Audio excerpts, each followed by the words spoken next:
Hi everyone, this is Jessica with Whispers of Grace Healing. I am here to do live tarot readings, my friends, so hopefully y'all get the notification soon. But yeah, I hope everyone's having a good night. I'm not going to go into my spiel just yet. Let me share this to my Facebook. But yeah, guys, so we're going to be doing live mini readings tonight. This is going to be tarot and oracle, channeled messages, whatever you need, my friends. So how this is all going to work is there is a PayPal link down below in the description box if you would like to get on the list. It is a $20 love donation. Once I receive your donation, your name will go on a list and we will go down the list accordingly.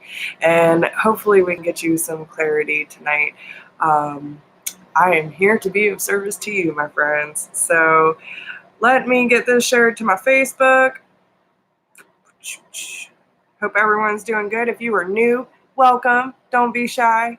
But to my love tribe, you know I love you something serious. Don't forget to like, share, subscribe, drop me a comment. Let me know how you're doing tonight. Brooke, what up, sister? What up? There's the notification. I heard it. I heard it, guys. So, yeah, feeling good, feeling great, ready to do some service work. Yeah. So, how's everyone doing tonight, though? Everyone doing good? Doing great? Talk to me. Brooke, you said you just got back. Sorry I didn't text you back, babe, but hopefully everything went well at the doctor. Yeah, guys. So just remember, we already got one on the list tonight. If you want to get on, hit that PayPal link. Brooke, if you could help us out. Hey, Robert, how are you? But yeah, so while we're waiting, because Christina M is going to be at first, let's pull a collective message to get this party started, huh? Let's see what is going on. I feel like they got some love messages that want to come out tonight. Hey, Christina G, how you doing, hon? How's everyone doing? I love you guys. I feel so much better now that I've been connecting with everyone after the whole shit that went down. That energy is rough, y'all. Rough. All right. Divine team, spirit guides, angels, archangels, ascended masters. What is going on? What messages do we need to hear tonight? Hey, Erica. How are you, honey? Yes. Make sure y'all like and share, man. Get the word out. Let's get some people up in this room.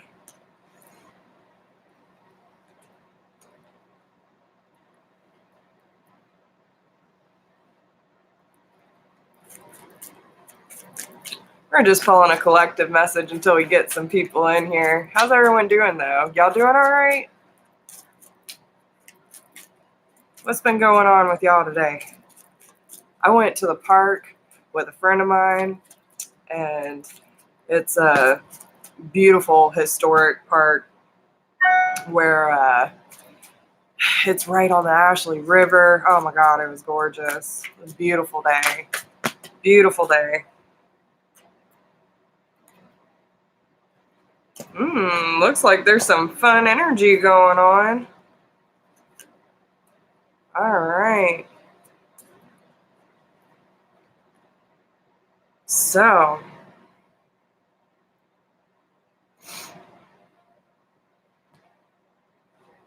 I feel like these two go together. So it looks like there's some lighthearted energy going around for sure. Some of you either have met this person or are going to meet this person soon, very soon, okay? But hey, Miriam. Oh, Lord. Yeah, I don't do snow like that, Erica. But it does look like there's some lighthearted energy going on. Whoa. Okay. So we have trust. This could be the one. Soulmate, honeymoon, flirt, chemistry. But with all that being said, we also have finances and career and religious factors. So, I'm kind of getting the sense that, talk about communication. I feel like some of you are going to be having some, like new communication coming up, or some conversations that are going to be like flowing more easily. And hey, Cynthia, how you doing, hon? Oh, listen, let it go, man. You got to feel it to heal it, right? Whew, gosh, this energy is really messing up my throat. So, I feel like there are some things, especially when it comes to old belief patterns, whether this is a new relationship or, kind of like the start of one or something coming in for you. Please take however it resonates, because this is a general message. But I feel like a lot of you are like calling in energies that are more free flowing. Like, I'm kind of getting this excited, curious feeling, right? There's a lot of chemistry with whoever this person is. This is definitely a soulmate and someone that you resonate with. You could have spent several past lives with this person as well. Now, again, I almost feel like either you don't know this person well or you have not met them yet. So keep that in mind too. Hey, Kara, how are you, honey? But I feel like there's this energy that's kind of coming to the surface. Maybe you have known, some of you might have known this person for quite some time and have like kind of developed a deeper bond, but some of you haven't even met this person yet. So if you don't know anyone that makes you feel like this, then this is someone coming in for you. So just keep that in mind. But I feel like this is something that you've never quite experienced before. I feel like the energy between you is very easygoing. It's like free-flowing conversation. It's very flirtatious. Again, like a lot of chemistry. You feel like you've known each other forever. And there's just this familiarity and this comfortability with this person. And I feel like this kind of energy of this stirring, like when I say curious, like, ooh, is this the person that I've been waiting on? Some of you have already known this person, so it's like, have they really been under my nose this entire time and I just never looked at them like that? But then again, some of you are going to meet this person, and as soon as you meet them, you're going to wonder what their role is in your life, because it's kind of an undeniable chemistry and attraction here. But especially with the soulmate card, like, again, there's just this instant familiarity where you feel that it's almost like you're on a vacation when you're with them. It's like you don't think about the stresses of the world or what's going on in your external environment. When you're together, like, that's all you think about, right?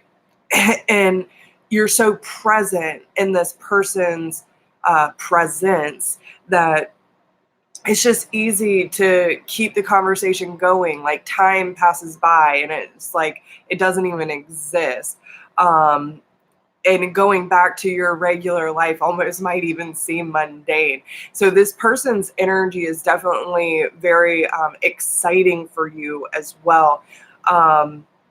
Some of you do have trust issues, okay? So it's kind of like, can I trust this person with my emotions? Can I trust them to keep this lighthearted and it not get too crazy? Because I feel like a lot of you are used to like shit hitting the fan or waiting for the shoe to drop. When is the person going to reveal their mask? That kind of thing. But, oh, guys, there's a lot of conversations going on. There's a lot of communication with this person.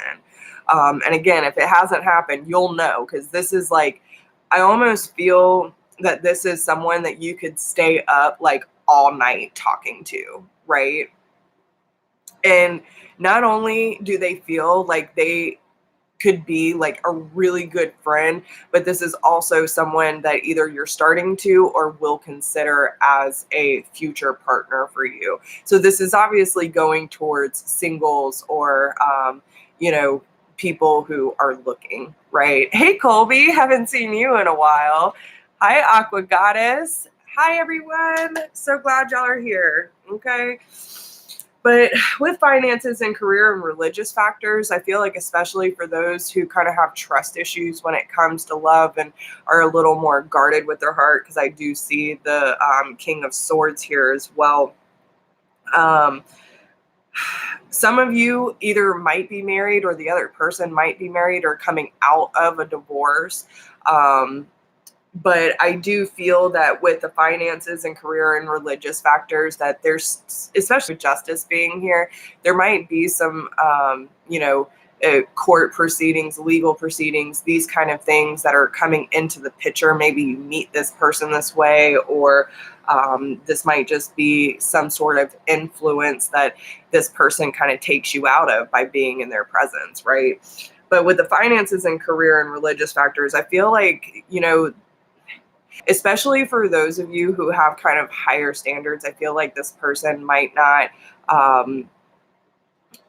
necessarily be your typical type, especially when it comes to stature. Maybe you were used to being with people that kind of struggled and wasn't very financially stable. Or maybe it was opposite. Maybe you're used to people with a lot of money and very high up on the food chain. And now this person comes in who's very humble and generous and loving, and yet they're doing what they love, but they might not make enough money. And it kind of goes against what you were taught or what you believed that you wanted. And you're realizing that some of these relationships from your past, even if they were financially stable, they weren't necessarily soul fulfilling, right? And it's kind of making you question, like, what is it that I do? Do I go for someone who would rather follow their passions and build up towards that to create a life of stability, or, it might not have much and live more humbly? Or do I go after someone who's very money hungry and greedy, but takes advantage of their, time with me, or, not really present because they're always working, that kind of thing. With that being said, too, your religious factor, your religious differences, or your religious beliefs might be different. They might do things differently than you, and that's okay too, right? But I do feel like there could be some conditionings or, belief systems that are going to be tested when this person comes in, because it's not going to be someone that you typically expect.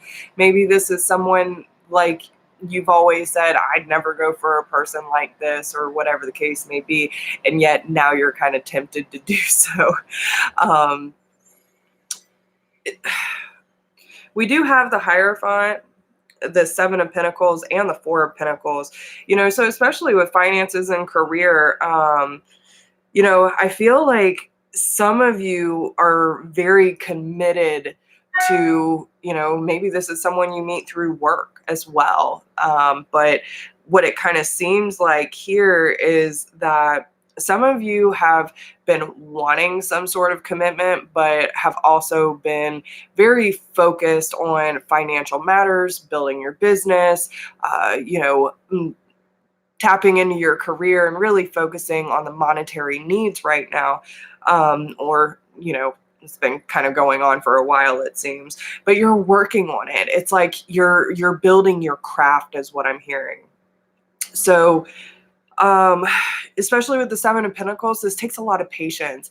It's like you're not quite where you want to be, but you know that you're taking the necessary efforts into moving towards the goals that you want, especially when it comes to your career or financial stability.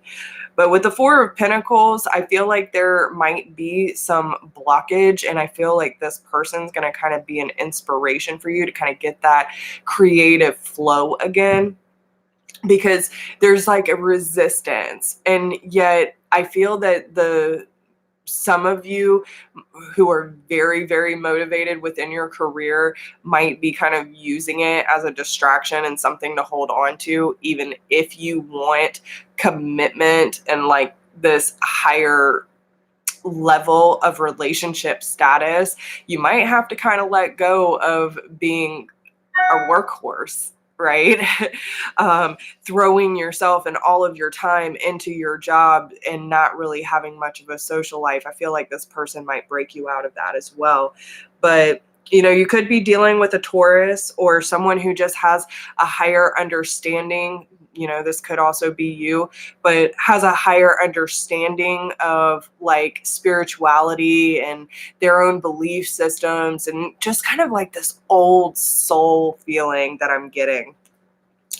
So then we also have the Two of Cups, the Ten of Cups, the Devil, the Eight of Cups, Page of Pentacles, and the Ace of Wands. So I do feel, some of you could be dealing with a Capricorn, Libra, Virgo, Taurus, Aquarius, Gemini, or Libra. So very strong Libra, Capricorn, Taurus energy. Doesn't have to be though, but this does seem like someone you have a really strong connection with and does really make you happy, but it also is showing you certain things within your life, relationships, no matter what these relationships are, that kind of make you aware of some toxic energies that are less fulfilling in your life, right? And like I said, some of you could already be in a relationship or in a marriage, or they could be, that's not necessarily fulfilling you anymore or them. And so it kind of makes you question, well, what does really make me happy? Because this connection is like everything that I've been hoping for. And this is what's kind of making you question, is this the one? Now, with that being said, I do feel like there is a new offer coming in, and it might be a small offer like, hey, let's go get some coffee. Let's go get some dinner. Let's talk about where do we go from here type energy. Very interesting. So with that being said, I do feel like, when it comes to stopping certain, letting the karmic contracts come to an end. I'm not saying that everyone's with a karmic. I'm just saying that every relationship that comes into our life usually has some sort of expiration date. Right. A lot of people come in and out of our lives, especially those on high ascension paths, but it's like having this non-attachment, but yet honoring every relationship that comes into our life for what it is, for being our teacher, for being our inspirer, all these things that people teach us by coming in or out of our lives, how to set our boundaries, how to know our worth, standing up for ourselves, speaking up for ourselves, especially if it seems to be a toxic energy. These kind of things. And maybe some of you could be having trust issues of getting too attached to the point of codependency and then them leaving, right? So take however this resonates. But I feel like you're just going to have to listen to your intuition and what needs to come to a close, what has already served its purpose, and what needs to be moved away from so that you can focus on self-love and really go after what brings you joy. Now, with the King of Swords being here, I feel like this is someone who can communicate very clearly. They're not holding on to their sword here. This person also is very connected to the spiritual realm and the higher knowledge from their higher self. But with the sword being laid down, I don't feel like even if this person, has a lot to say, they might be a little more cautious with their approach as well. They're very balanced with their communication. They know when to pick their battles, right? I also feel a lot of patience from this person. And I feel like this person just wants to have a good time, right? Might invite you out to a social event, or you might meet them there. This person could be very stoic, but very charming with the way that they speak to you. And I feel like, you know, especially for my feminines out there, I feel like, you know, if you're going out to a social event with some friends or something, this person's going to kind of see you from afar having a good time with your girlfriends or whatever the case may be. And I feel like this person might kind of approach you in a manner like, the smoothness, right? Like just trying to test the waters, not trying to be too brash, but needing to come test the waters with the communication and just show up with a very smooth, charismatic way of going about things. So overall, that looks pretty damn good to me, y'all. But you're gonna have a lot of fun and a lot of chemistry with this person, and I say go with the flow, see where that leads. Don't be so quick to shut it down, okay? So let's get a divine feminine card on that real quick. Hey Rebecca, we got Ellie in the house. Michelle P, what up? What up, guys? Hold on, I see a comment.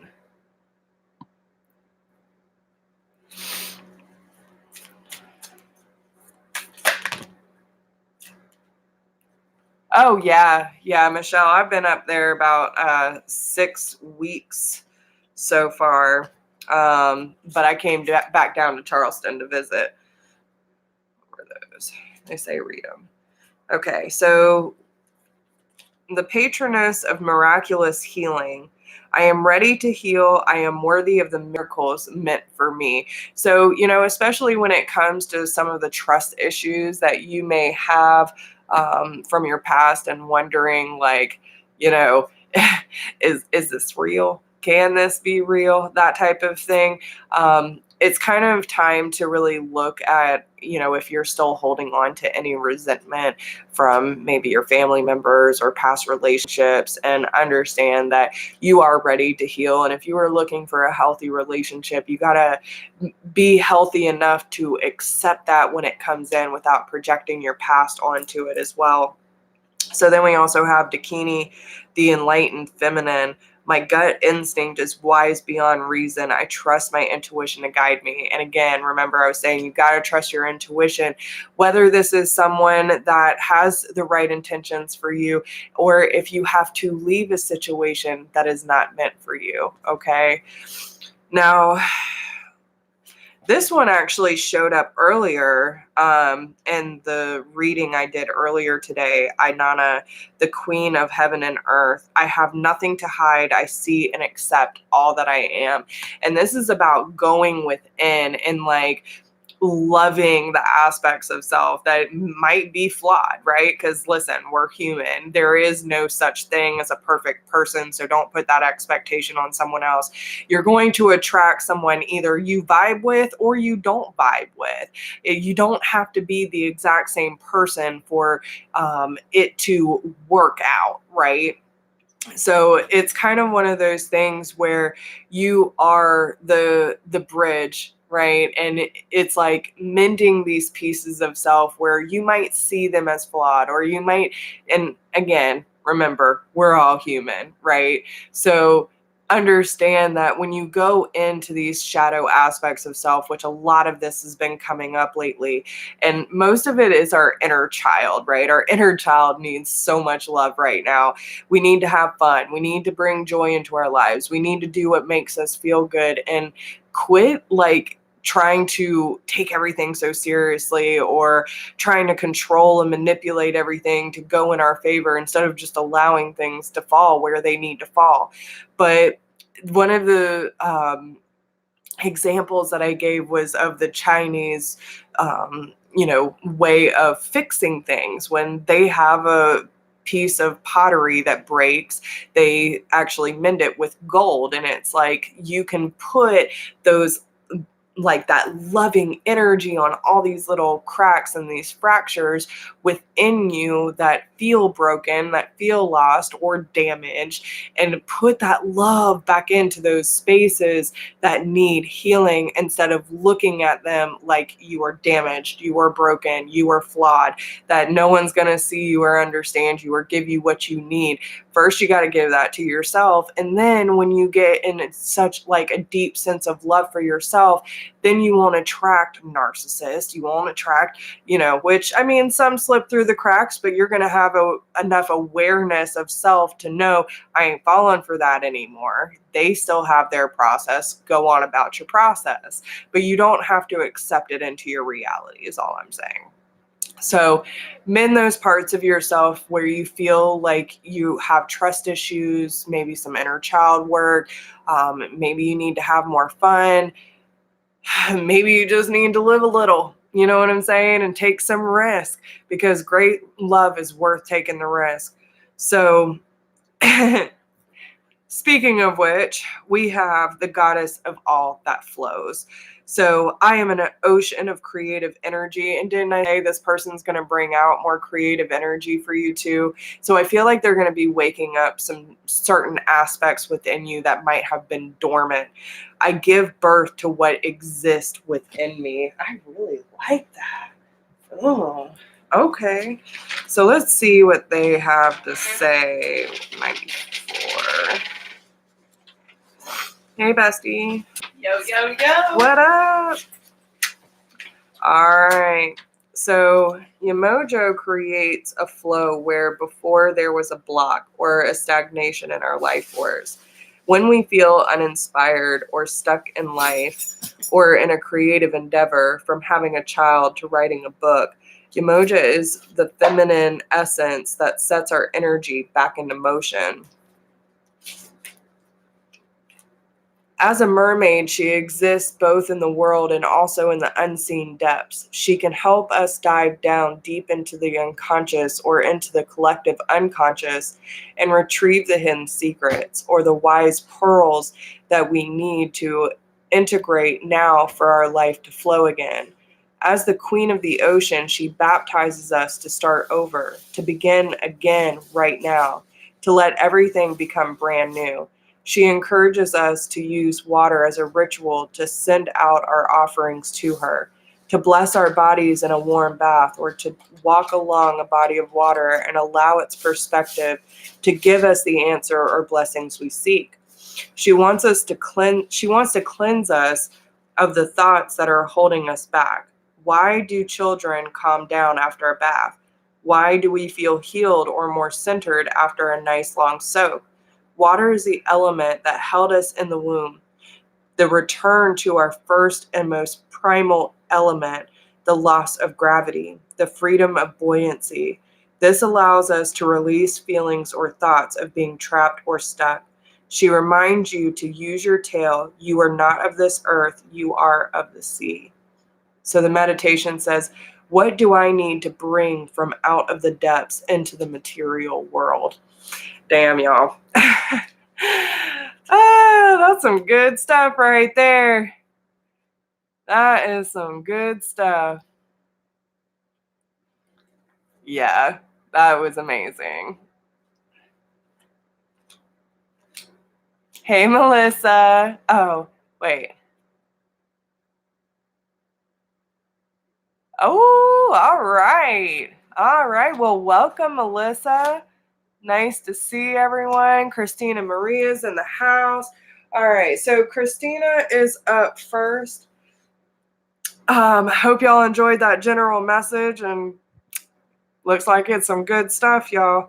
So hopefully that resonates with you.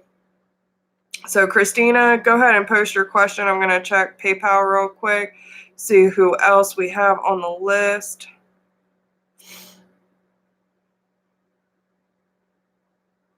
But that message was obviously for someone. Hey, Hector, how are you?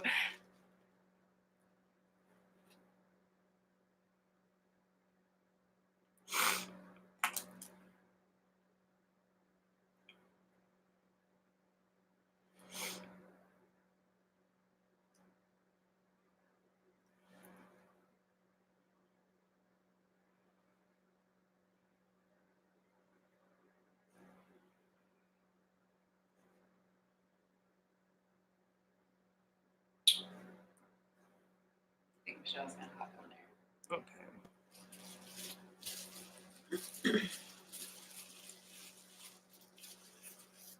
We already got a good list going, y'all. Hell yeah. Let's do it. All right. So we have 5 on the list already. Let's see. Christina, I feel like nothing is happening, but everything is happening. Whatever you have for me is great. Still in separation from my cancer. All right.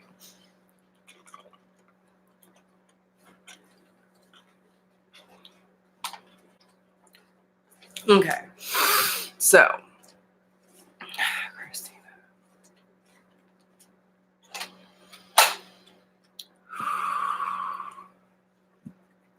Let's see what we have for you.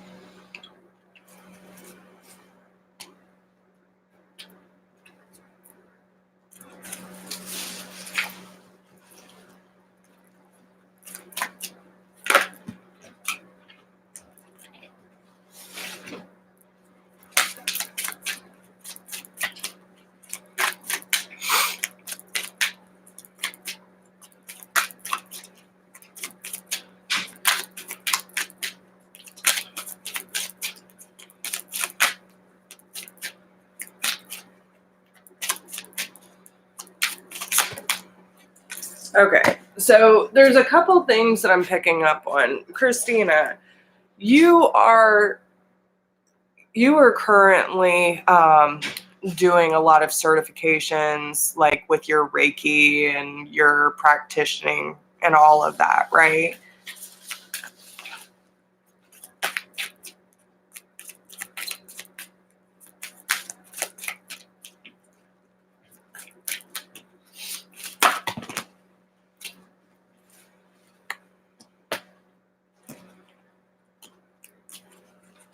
Okay, so I feel like one of the things that's really coming up for you is like, I honestly don't feel like relationship should be the focus for you right now. Okay. A lot of the focus is on the healing and health aspect of what you're trying to accomplish. I honestly feel like with your love life or lack thereof, especially when it comes to the cancer, it's a distraction, right? It's a distraction for you. And I feel that, you know, once you accept that, like, you know, instead of looking at the chaos of what's going on with the separation and just releasing it, like whatever it's going to be, it's going to be, whether he comes back or he doesn't, you know, it's okay. It's okay because we're both on the path that we need to be. And if he needs to heal, I want him to heal. I need to heal, right? Because there's family issues. And listen, if we're talking that connection, you are dealing with the mirror image, right? So if there are family issues that need to be addressed within you, you can guarantee that he has it too, right? Pretty much is what's happening. So there's a lot of, I feel like a lot of it's on his end too, where there's a lot of conditioning, a lot of belief systems, a lot of patterns and coping mechanisms that are stemming from his childhood and from him growing up. And if you were in a relationship with him right now, there would be a lot of projecting, and they're trying to save you from that. So it's like trying to focus on your mission, focusing on your priorities, and that is your healing process, right? Focusing on your work, being of service, being in mission, and healing the core wounds within you so that you can allow a healthier dynamic come into your life, whether that be him or someone else, because if he does do the healing work, by the time he comes back, he's going to be a different person than you remember anyway. So very good idea. So either way, this is something that's worth waiting for, because you don't want the dynamic of what's really going on behind the scenes with him to come into the relationship. It's not, you're already seeing side effects of it. If y'all were together, it wouldn't be healthy. Okay.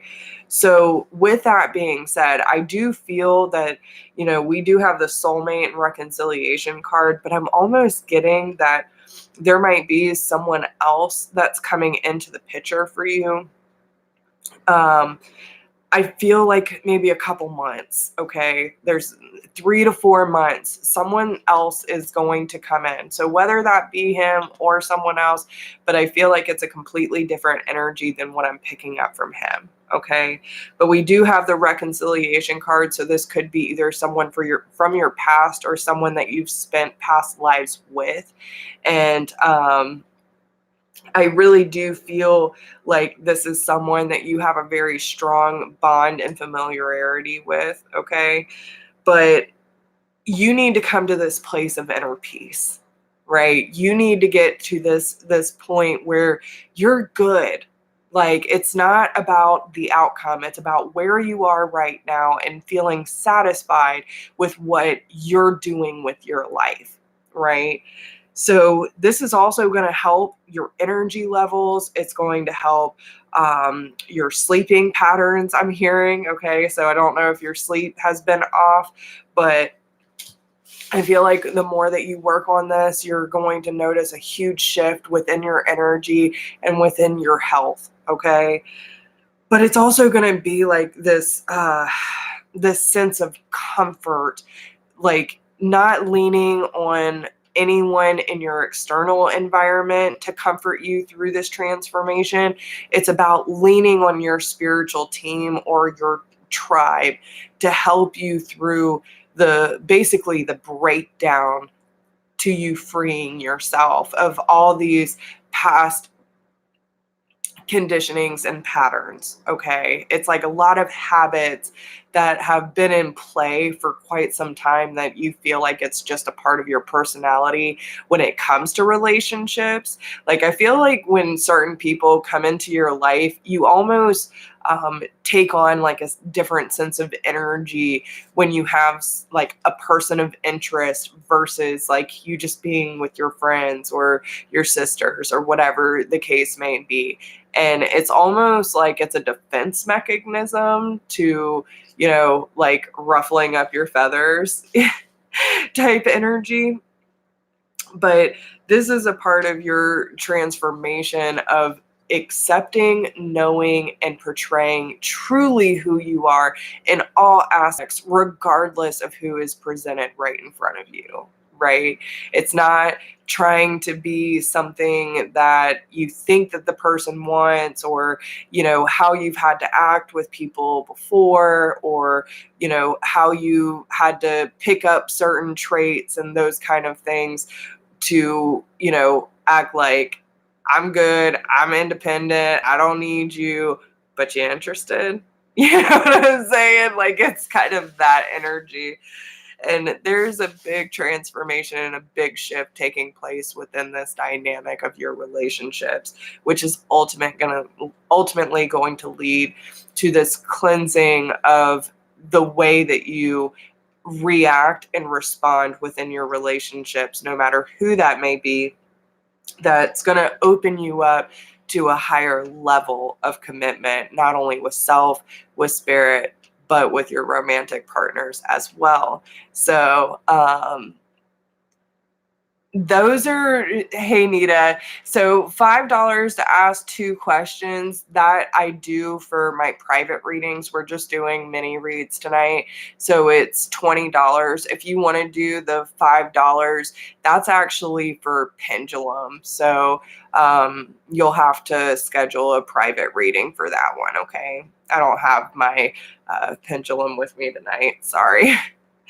But I feel like there's going to be a lot of fast movement forward once you go through some of these things, Christina, and, really lean on spirit to love you and nurture you through this process, because you're about to go through a huge shift and you need to go through this without feeling dependent on a man being in your life. Okay. But again, I do feel like in 3 to 4 months, again, yeah, this is about loving yourself first and knowing that you deserve that real deal love, right? Someone that can truly speak to your soul and give you what you need without even you having to like explain what you need. They just instantly know what works, right? It's natural, it's easy. But this person might not be who you expect. And so therefore they're asking you to keep an open mind and really explore the feelings that you have towards this person coming in. It's worth exploring, right? But I feel like the patience that is needed with the Cancer is worth it, because something that is going to be more in alignment with where you're heading is coming in. Okay, so let's pull some tarot on that real quick and then we'll move forward. But yeah, I mean, I feel there's a big ascension shift that's about to happen for you, for real. So any messages for Christina that she needs to know right now?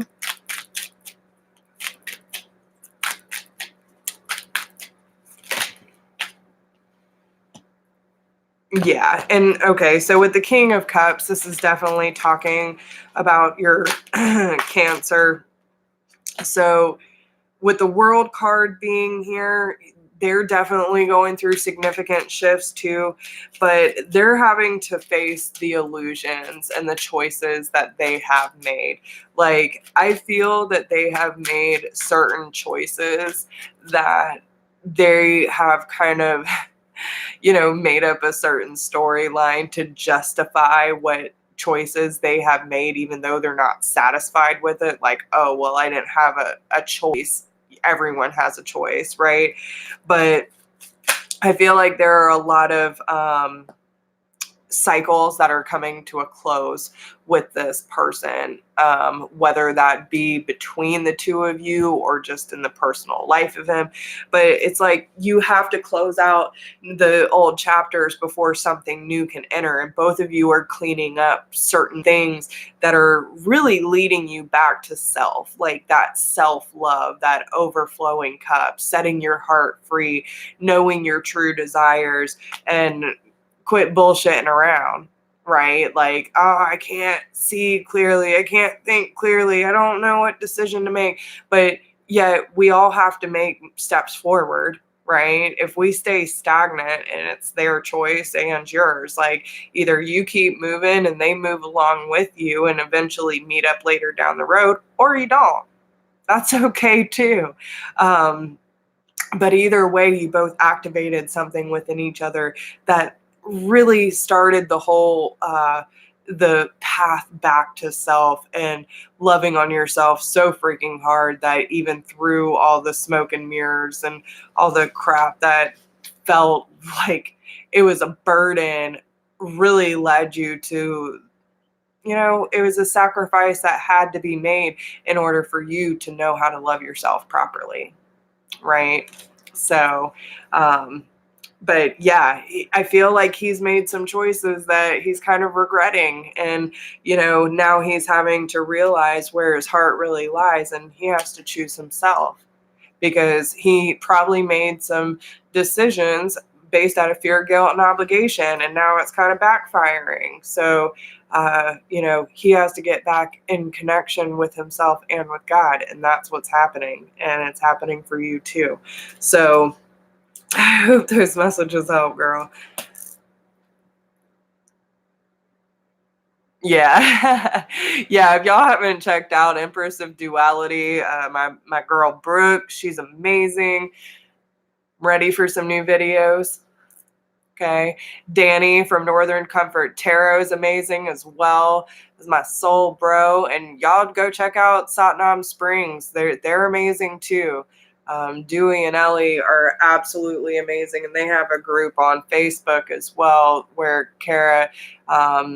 So Kara, what's your YouTube channel? The Living Journey, I believe. Yeah, The Living Journey. Kara's amazing as well. So, yeah, y'all keep doing the damn thing. I love y'all. So proud of my tribe. Yeah. I remember that song too. Yes. Uh-huh. So, all right. So, next one up is car deets. I don't know if that's what it was on as on. I don't know who that actually is, though.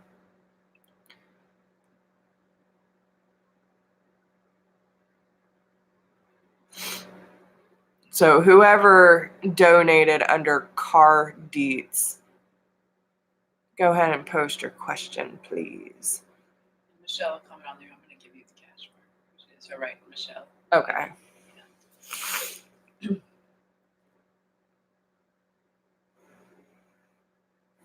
Did you see her comment? No.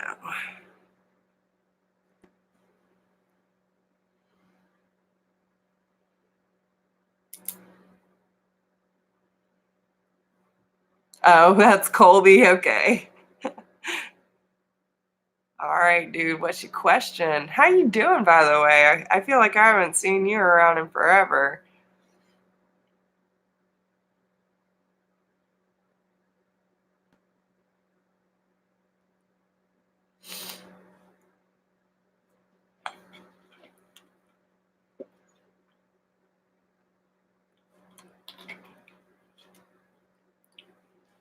All right. Colby says, is there anything you can tell me about my twin flame, Sherry Sutherland? It's been like 3 years, but the universe keeps sending me signs. Don't, you ain't got to tell me nothing. I get it. I get it. But, and Danny and Brooke say it best. It's like you got to release the how, the who, the when,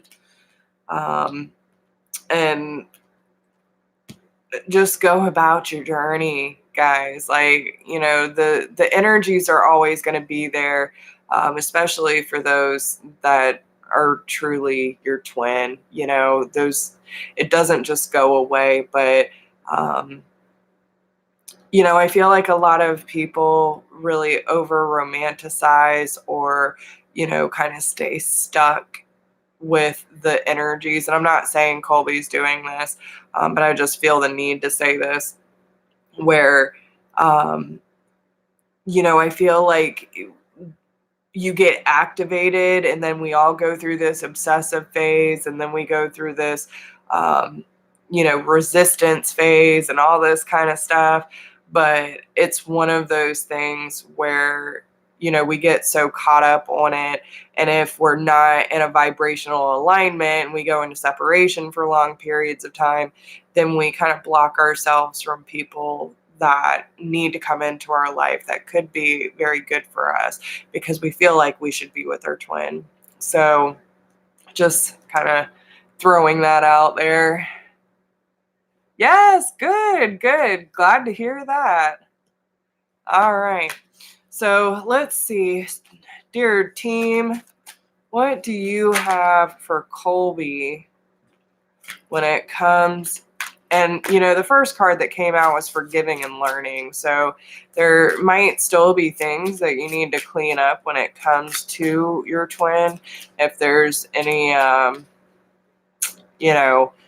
animosity or regret or resentment, confusion, these types of things. Maybe there's still some stuff that needs to be looked at.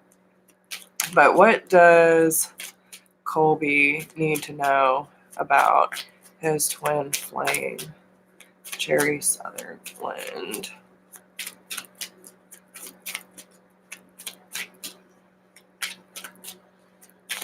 It is. It's so much more than a human label. It really is.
Well, with this being said, what I'm picking up is, I feel like both of you kind of go back and forth about like missing certain things, certain aspects of the relationship.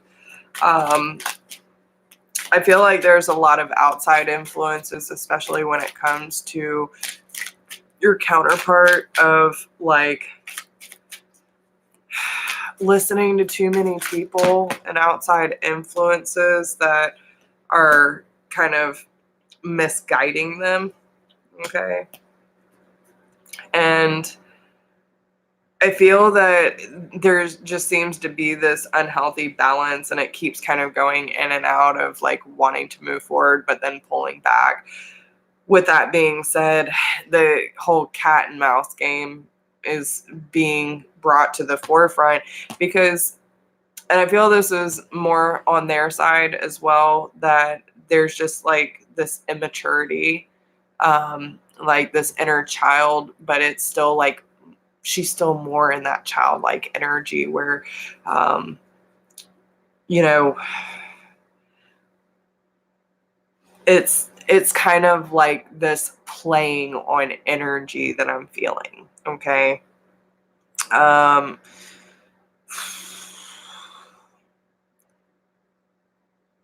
We have calling in your soulmate and stay optimistic about your love life. So I do feel that in some way that, maybe you've been trying to manifest and stay optimistic about this connection, but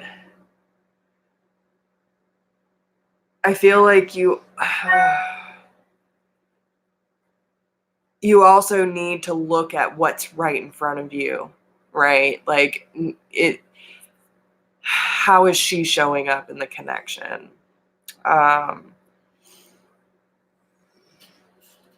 It's weird. Like, just look at this.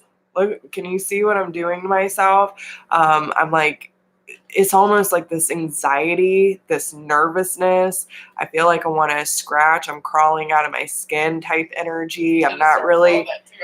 Did you? Yeah. See, my best friend's saying the same thing. Like, she might feel a lot around her chest area and her throat, where when she starts feeling anxious and kind of not really comfortable with her own energy, she starts fidgeting and scratching a lot. But I mean, I'm getting red patches. I'm scratching so hard. So, it might even, I don't know if it's medicine or if she might be on certain drugs or substances type energy, but it's uncomfortable. I don't feel good where I'm at right now, is the feeling that I'm getting from her. But with that being said, the Seven of Wands, the Knight of Cups, the Devil, and the King of Wands, I just feel that there's a lot of conflict and a lot of unhealthy energy still attached that's keeping her from coming forward, right? And I feel like you pick up on some of this energy too, and that's why you're not necessarily making any moves towards her either. But we do have the Ace of Cups here on the bottom. So I feel like this is about choosing yourself first and her choosing herself first. But you know, it's one of those things where there's this feeling of being trapped and not really sure like how to make a conscious good decision because of a lot of the things that are happening within her, right? And I feel like you're just going to have to stand your ground, to be honest, because you don't want to let this kind of energy into your bubble. Like, if you want to send her loving, healing energy, that's fine, but it's not something you got to let her go through it. You got to let her go through it. And at this time, I wouldn't necessarily offer anything, especially with the King of Cups being reversed. I feel like there's a lot of emotions that aren't being spoken or addressed. It's like kind of hiding from the emotions right now. And again, you're just going to have to be confident, stand your ground, and, you know, no matter what, it's like kind of having to choke back what you really want to say, because it's going to fall on deaf ears is what I'm hearing. Okay. With that being said, we do have the Fool. So they're giving you a chance to move in a new direction, and it's like being fully present and someone being fully present for you. Your conscious mind might tell you not to give up on this relationship, because especially with the give your relationship a chance, like I didn't even really feel like that's what they're telling you, especially with the energy I was picking up from Unrequited Love and the Children card. And staying optimistic. It's like there's this hopefulness, but at the same time, I just don't feel like it's the right time to be really giving too much time and attention to this connection, because she has to go through her process and dealing with her addictions and her codependencies and, you know, all the things that are keeping her trapped. And she's got to feel it. She's got to get tired of her own shit and the stuff that she's choosing to be in her reality that is keeping her held down from and held back from love, right? You can't be putting all of your focus on that, because then it's going to drag you down. But this is about you dropping the baggage. This is about you going in a new direction and possibly going a whole, I feel like, you know, once you go this route, and you're like finding this new sense of excitement for yourself and this new path on your journey, I feel like there's going to be other opportunities that are going to come up for you, possibly even a promotion or something to do with work.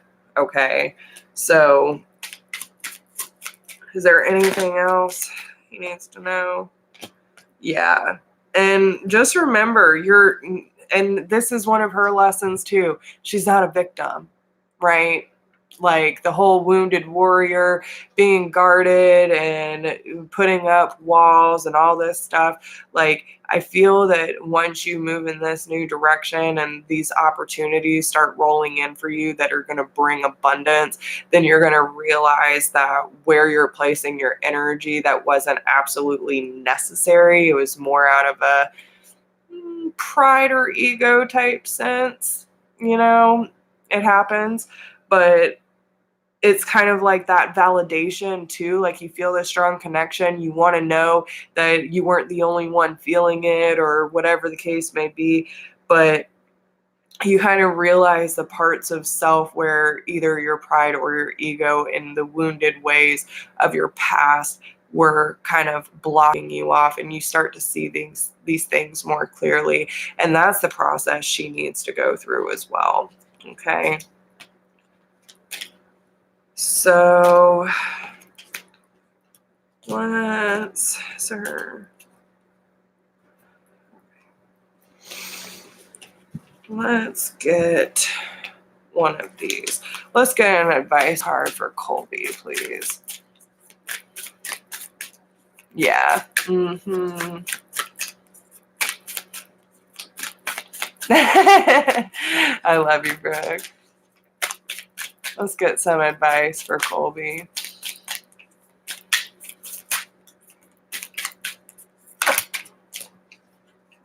Okay. So we have Saint Bridget, Our Lady of Exalted Light. I give endlessly because the light is without end. My soul is all I need. And this is about, you moving into your purpose and being who you are, Colby. You light everyone up. You always have for me. So don't waste your time and your energy on someone who is resisting your light, right? You are meant to be seen, you are meant to be heard, and you are meant to expand that light at all costs, right? So no matter what it takes, no matter who you have to leave behind or what you have to leave behind in order to expand your consciousness and your light that needs to be seen, if you put so much focus on someone that's resisting it, there's so many other areas of your life that need that want that, and will accept that light, that need your attention right now. Okay? So, your light is limitless, and it needs to be shared. It needs to be absorbed. And there are people that need it right now. So if she's not willing to accept it, then she has to go through her dark night of the soul. And you need to go through that process of, shining the way for yourself and for others, and being that inspiration, lead your tribe back to the light, right? So, yeah. Let it shine, let it shine. All right, so I hope that helps, hon. All right, so Michelle, no, that's Michelle. Yes, Park. Michelle's next. That's your Michelle, right? Yeah. Okay. Yeah, guys. So if there is anyone that wants to get on the list, you can follow that donation link that Empress of Duality, my beautiful Brooke, is posting in the comments. There you go. Keep it up, Colby. But yeah, if you want to get on the list for tonight, you can follow that PayPal link, and I'll put your name down on the list once I receive it through PayPal. And we'll try to get as many as possible, guys.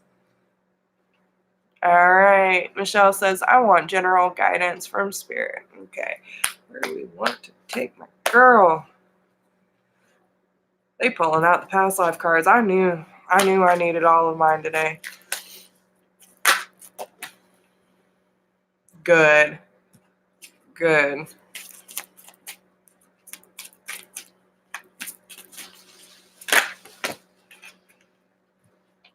No, Maria, you are 2 more. We got 2 more. So after Michelle's, you are second.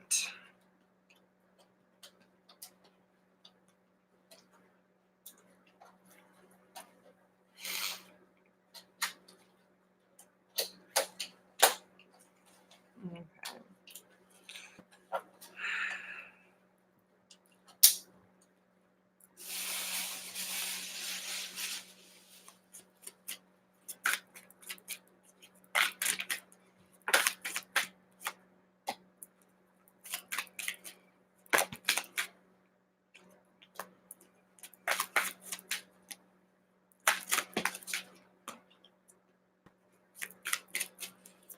This must have been all the stuff that you just worked through.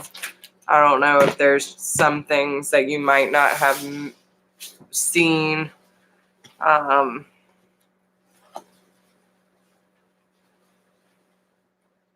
they're going to bring a few more to work on or what. So just take however this resonates, okay? So we have the love life, farm, imprisonment or slavery, and vows. We also have with the past life deck health, phobias, spouse, Celtic, wars and battles, finances, and baby. So, I feel like a lot of the stuff with your ex and Campbell is kind of coming through for me right now. Always like there's a lot of worry about Campbell's health right now. And, the financial stabilities and, I feel like there's quite a lot of resistance when it comes to getting the support from your ex when it comes to Campbell's health needs. Yeah. Okay. So, I feel like that's some of the stuff that's coming up, just in general. So whether that's stuff that you've already worked through this week or, that's some of part of it. But, yeah. So this is also about setting, the boundaries, making sure you're standing up for yourself, making sure that you and Campbell are taken care of because you're doing what you can, right? But don't be afraid to stand up and, don't let him walk all over you, But when it comes to love in general, right? A lot of this does have to tend to stem towards your love life. But what I'm kind of getting from this is, especially when it comes to past lives or which this might be what some things we want to, kind of tap into if we do any more regression work with you, or if you want to meditate on it by yourself, whatever you want to do. But it's like when it comes to your past relationships or the way that you look at love in general, it's a lot of freaking work. Okay. It is hard work. It is daunting. It is, from the moment you get up to the moment you go to bed, and it almost feels like a prison. It's like these vows that you made have given up your freedom, and it's not a good feeling. It's not a good feeling. So whether these are vows that you have made in the past, like a past life, or if this is what your previous relationship made you feel like, it is up to you to take your power back, right?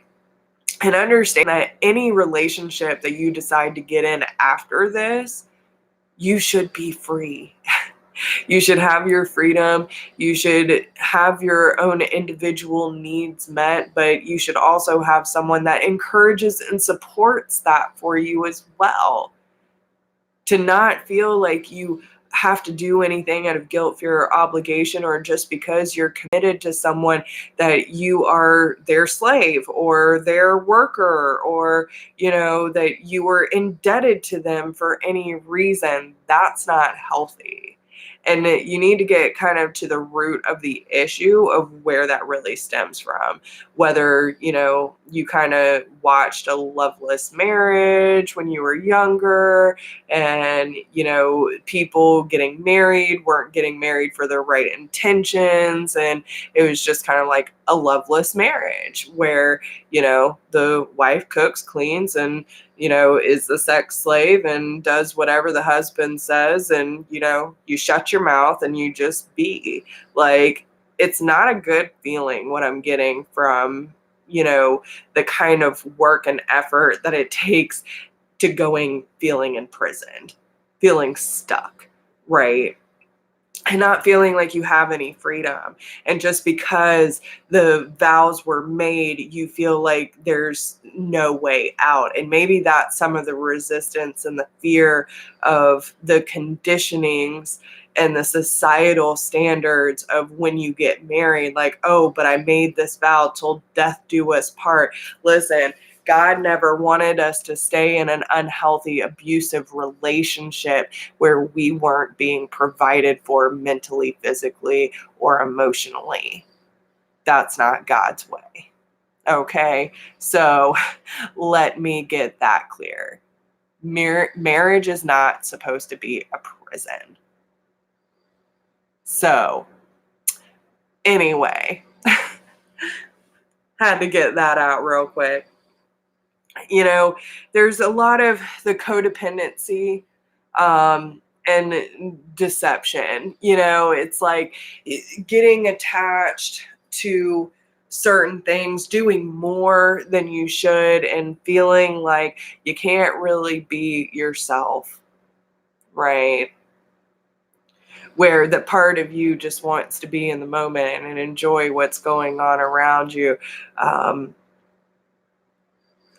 Like you want to enjoy love, but it's almost like you forgot how to do that. And this is what's coming up for you, right? How to truly enjoy love is what I feel. Like, what is it to really smell and feel and experience and embody love? Because it's almost like this nervousness when it comes to being romanticized. Because it's like this fear of attachment. It's a fear of getting attached to someone who's not being upfront and honest about who they really are, because I've already been trapped and I ain't doing it again, right?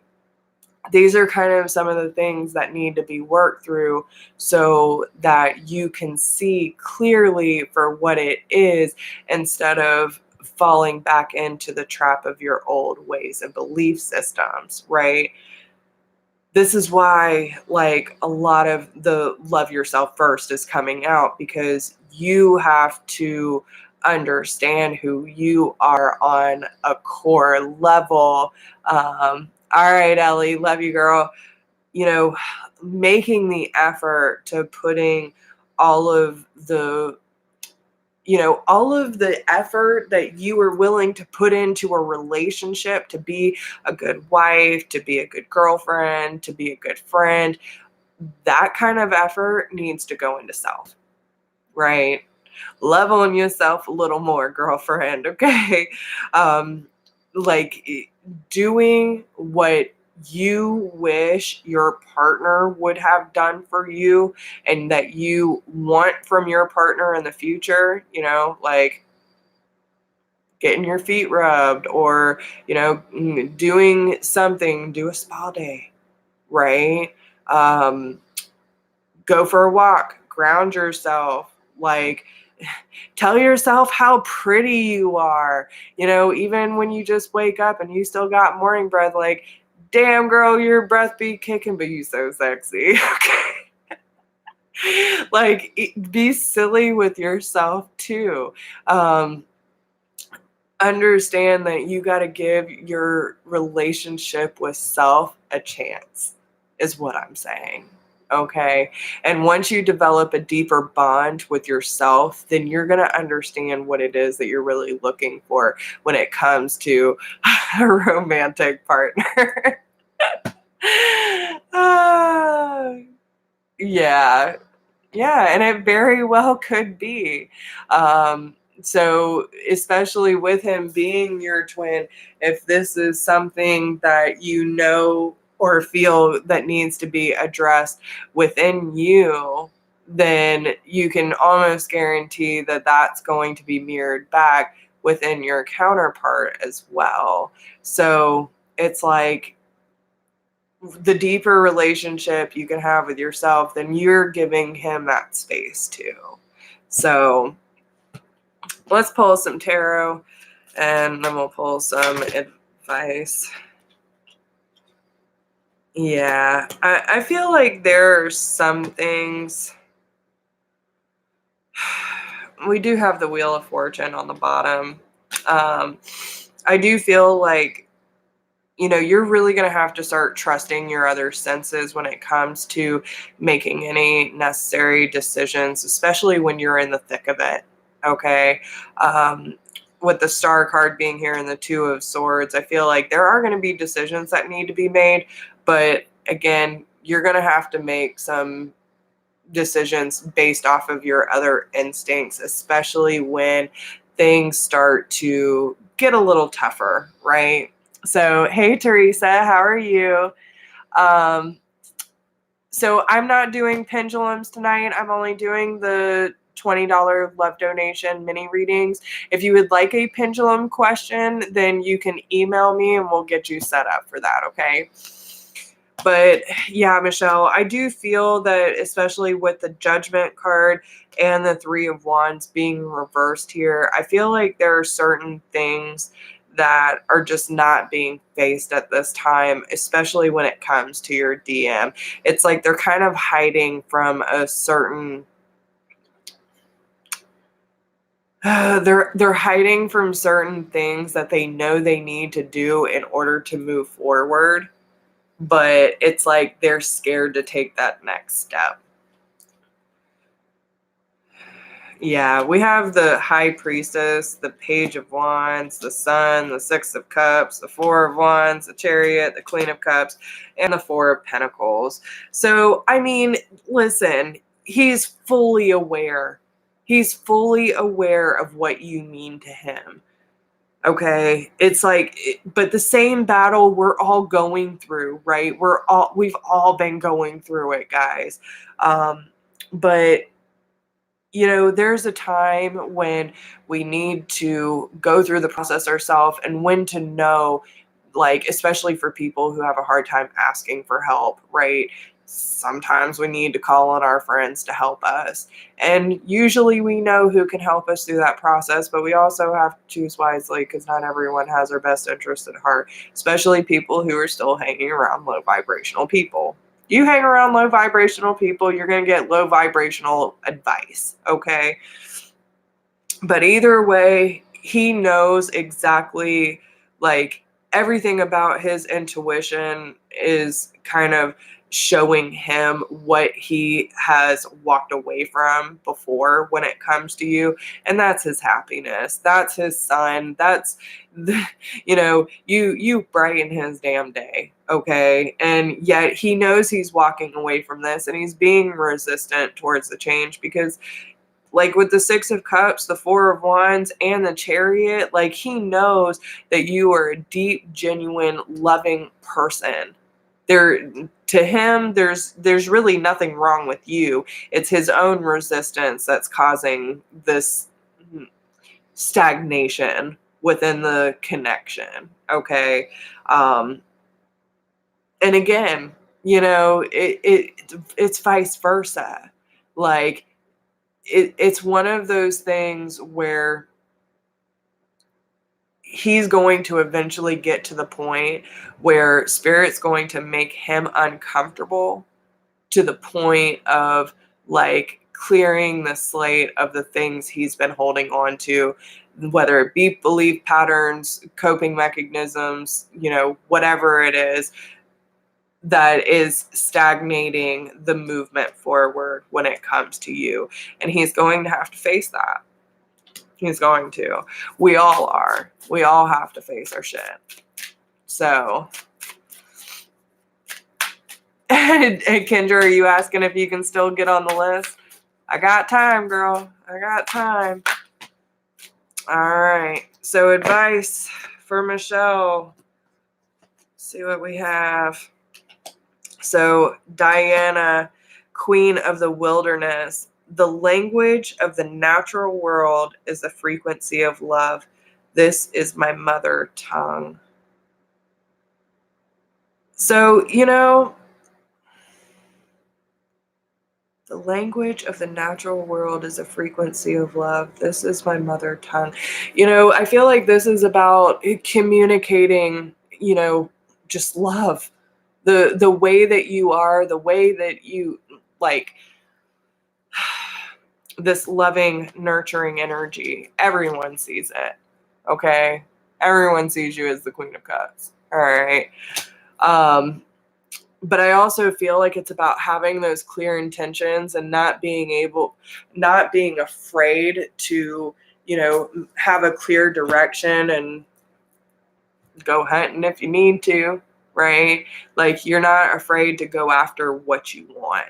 And it's by staying in that vibration of love and speaking it into existence, knowing what you want and having the confidence within yourself to say, I don't care how it comes, just let it come, okay? But I feel like this is a really powerful movement for you and taking your power back, especially when it comes to your love life. So then we also have Lilith, the first woman. I am the voice of my body and soul. I choose the life I desire to live. And listen, she's a badass bitch, okay? No one can tell her what to do. She does what she wants. She beats to her own rhythm. She is free to do as she wishes, okay? She knows what she wants. She honors her body. She honors her truth. She honors her everything about her being, right? No one can hold Lilith back. No one will control or imprison Lilith. Didn't work out for Adam very well, okay? And then we have the diamond-hearted Dakini. I see the light in my own darkness. I face my ego beliefs to feel free. This is all about your freedom, girl. Okay? It's about realizing your power, setting yourself free of expectations and feeling like you need to be a certain way or you need to be the puppet for a man in your life. Like, nah. Okay? You be your beautiful, amazing, sexy ass psychic self. And boy, my ears are ringing off the hook. Do not dim your light for anybody. Okay? Ever. Okay? You are everything. And they would be lucky to have you. If they can't see it, then it's their loss. So, but when you find the right person, it shouldn't feel like a job, right? You work through things together. That's what the healthy relationship is all about. But, you need to start loving on yourself the same way you wish a partner would love on you, if not more. Okay? So, yeah, it was like a loud ping. So I hope those messages help, girl. But yeah, it's time. Yeah, you got this. It's amazing. All right, so then Melissa M is up next.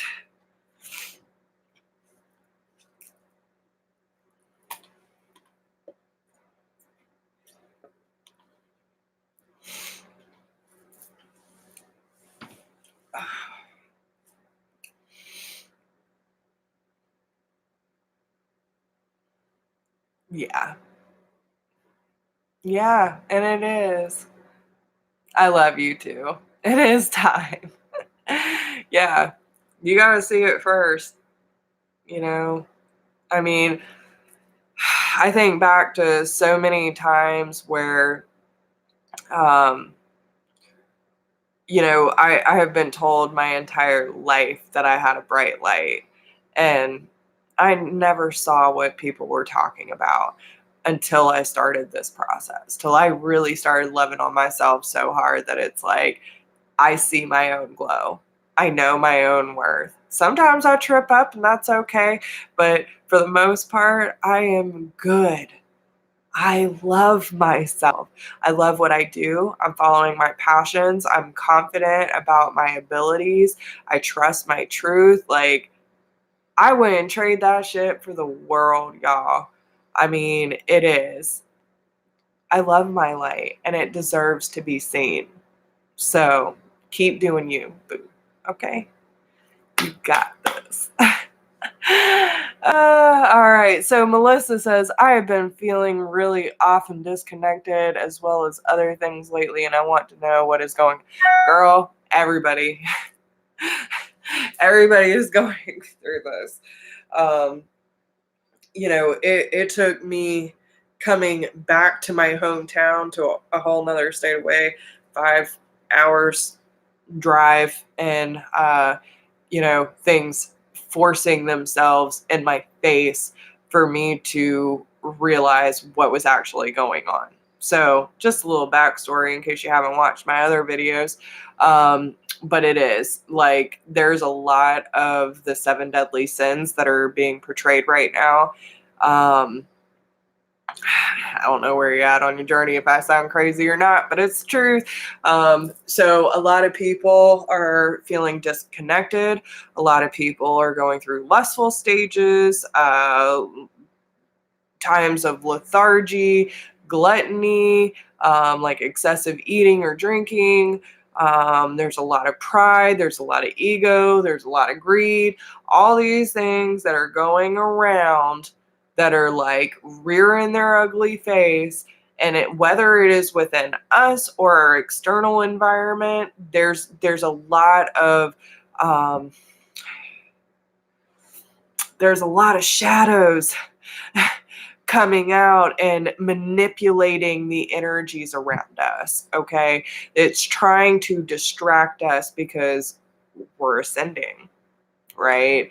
Once we get to a certain high vibrational limit, they start trying to test our connection with our light, with our love, and our mission. And it really fucks with everything because you're not really sure. I wasn't sure if it was me, if it was the people that triggered me, was it the collective? Turns out everyone's going through it. Yeah, it is. It's some real deal stuff, man. It's wild. So let's pull some cards on it though. But yeah, if you haven't watched my other, there's 2 parts to it because my laptop died. But yeah, I just posted a few days ago about this, and actually it was yesterday that I posted. So go back and watch those 2 because there's a lot of people. I can't tell you how many people have reached out to me telling me their side of the story and that they've been going through all of this too. But I felt the exact same way for 2 weeks. I felt super disconnected. Didn't really know what was going on. My messages weren't coming in as clear. And then all of a sudden I channeled so hard from Source, and they tried to warn us. They did. Source tried to give us the lowdown of what was about to happen and what was already happening. It was like kind of this creeper energy where we started feeling a shift, but it wasn't until it got really uncomfortable that we're like, okay, seriously, what is going on? You know? So, yeah. So, all right. What does Melissa M need to know about the shift she's going through and why she's feeling disconnected and in a funk, Spirit? What is going on?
Very interesting.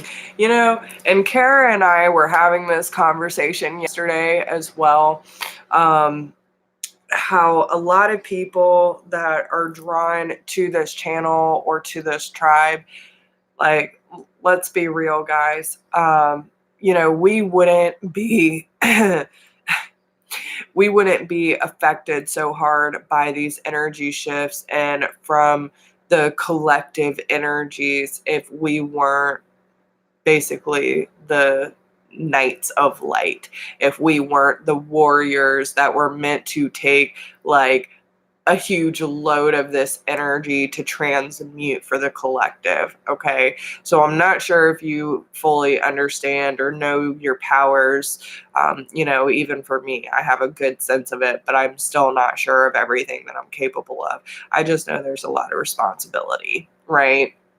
But with that being said, we have persecution and inquisition, lessons and blessings, monk or nun, male, female, knighthood, biblical, and scribe or writer. Okay.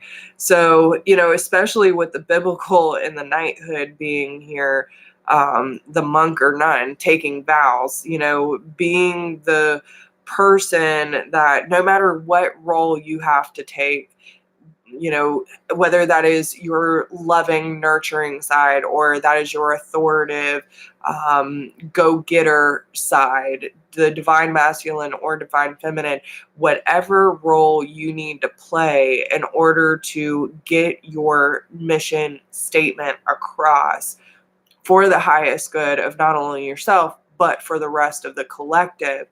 A lot of this is going to come through in some sort of writing. So whether you're doing automatic writing, whether you're doing journaling, blogging, vlogging, any of that stuff, it's time to start writing some of your experiences down, because a lot of what you have been through, not only in this life of being judged, ridiculed, casted aside for being different or whatever the case may be, I feel like a lot of experiences you have had in past lives have been very much the same, where you have been persecuted, judged, or ridiculed or cast aside for being different than the majority of society, right?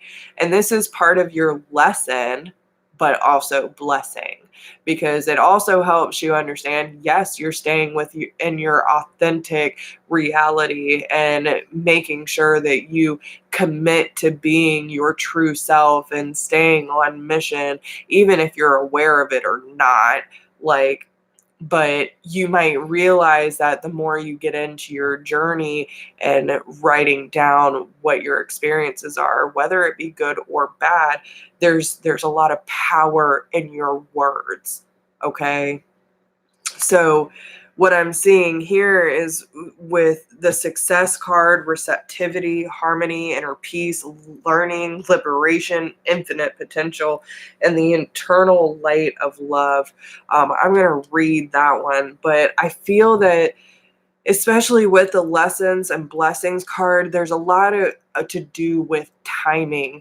There are certain things that have been placed in your life, whether you perceive it as good or bad, that gave you opportunities to express yourself, apply your tools, work through some of the deep, dark stuff, like deep-seated DNA, ancestral, karmic lessons, right? That are helping you kind of build your story to be shared, right? And, even if, because I feel like there's some confidence issues maybe with your writing skills too. Maybe you feel like either who wants to hear my story or I'm not really good at it writing, blah, blah, blah, give it a chance. Like, just try it, put some effort into it without judging yourself about it, and really see how it all comes together, because I feel like you're going to help a lot of people that way. And this is going to bring a lot of success into your life too. I feel like the more that receptive you are to, and this is one of the things, especially with feeling disconnected, I feel like the writing would probably be really good for you to kind of process what is happening with you. But it's also going to help you tap into that source energy so that you can realize your mission and the responsibility that comes with being a warrior of light, right? The one that's meant to be the protector of God's truth here on earth. So once you get tapped into that energy and you feel that love and it's pouring through you, and you really start to understand like how much you are involved in transmuting this energy for the collective, it's also helping you understand that the lessons that you are learning and the tools that you are applying is also a blessing when it comes to the transition that's happening between, finding that harmony and inner peace within yourself. It's all a part of your learning process. Everything that you're learning is really just uncovering the truth that your soul already knew. It's just coming back into that truth and that information coming back to the forefront, right? But it's helping you, like, each piece that you remember is helping you liberate yourself from the shortcomings of what you feel you are missing in your life, right? And it helps you open up to the fact that you are limitless and there is infinite potential and there's infinite possibilities, and everything is there for you to either take or not take, and that's your choice, right? But there are plenty of doors opening for you, and it's going through this process and staying committed to the process and fighting for the light in your life. That is that harmony, inner peace, and liberation for your soul. Not just yours, but other people on this planet too, that need your inspiration, that need your hope. And you only get that and being that kind of inspiration by going through the bullshit yourself. I mean, how many people are you going to take advice from that's like, especially when it comes to healing, like pain, trauma, narcissistic abuse, those kind of things? How, you going to take advice from someone that's never been through that? You know what I'm saying? Like, you go through the pain and the traumatic experiences in order to learn from those experiences so that you can help others in the process too. So let's see what the eternal love and light has to say to you.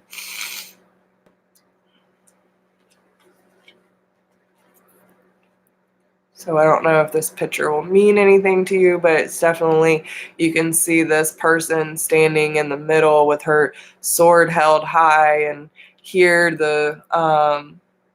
or that is totally a man. But either way, he is in the mode of receiving. The third eye is wide open, and it says, the eternal light of love permeates everything in existence and fills every atom of our being. This means light and love are always present in every situation. Regardless of whether we can perceive it or not, there is love and even a hidden blessing within a current situation. Trust. All that is occurring is for your highest good. Look beyond the surface and appearance of things.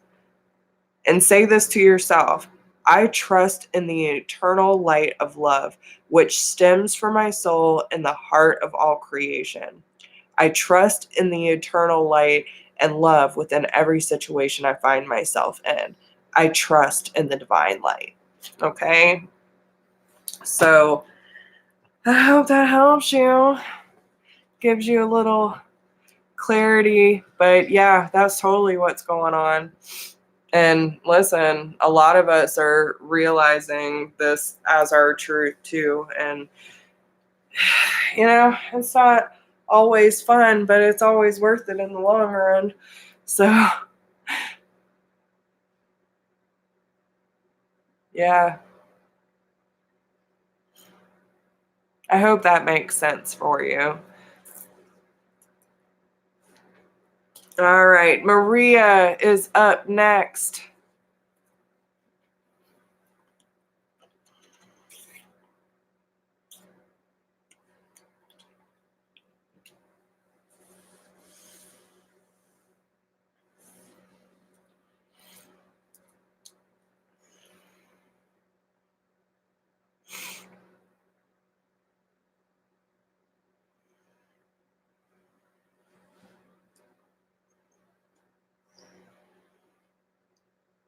You're welcome, honey.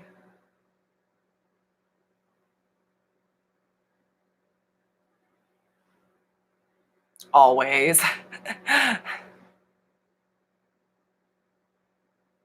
Oh, thank you, Brooke. I appreciate you.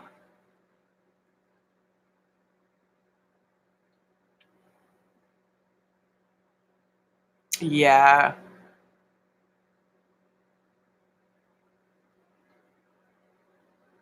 Yeah, Cynthia.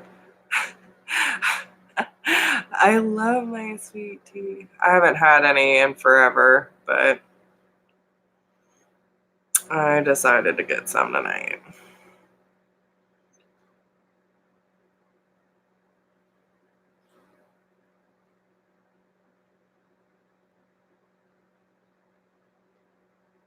All right.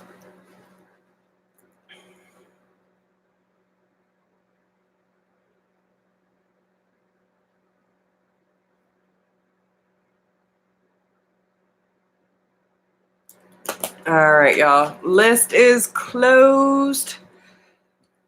All right. So, Maria, what does Spirit need me to understand about this new energy that has been coming in around me? Is it for my highest good? Let's go with this one. What does Maria need to know about the energy that has been around her? What is this teaching her?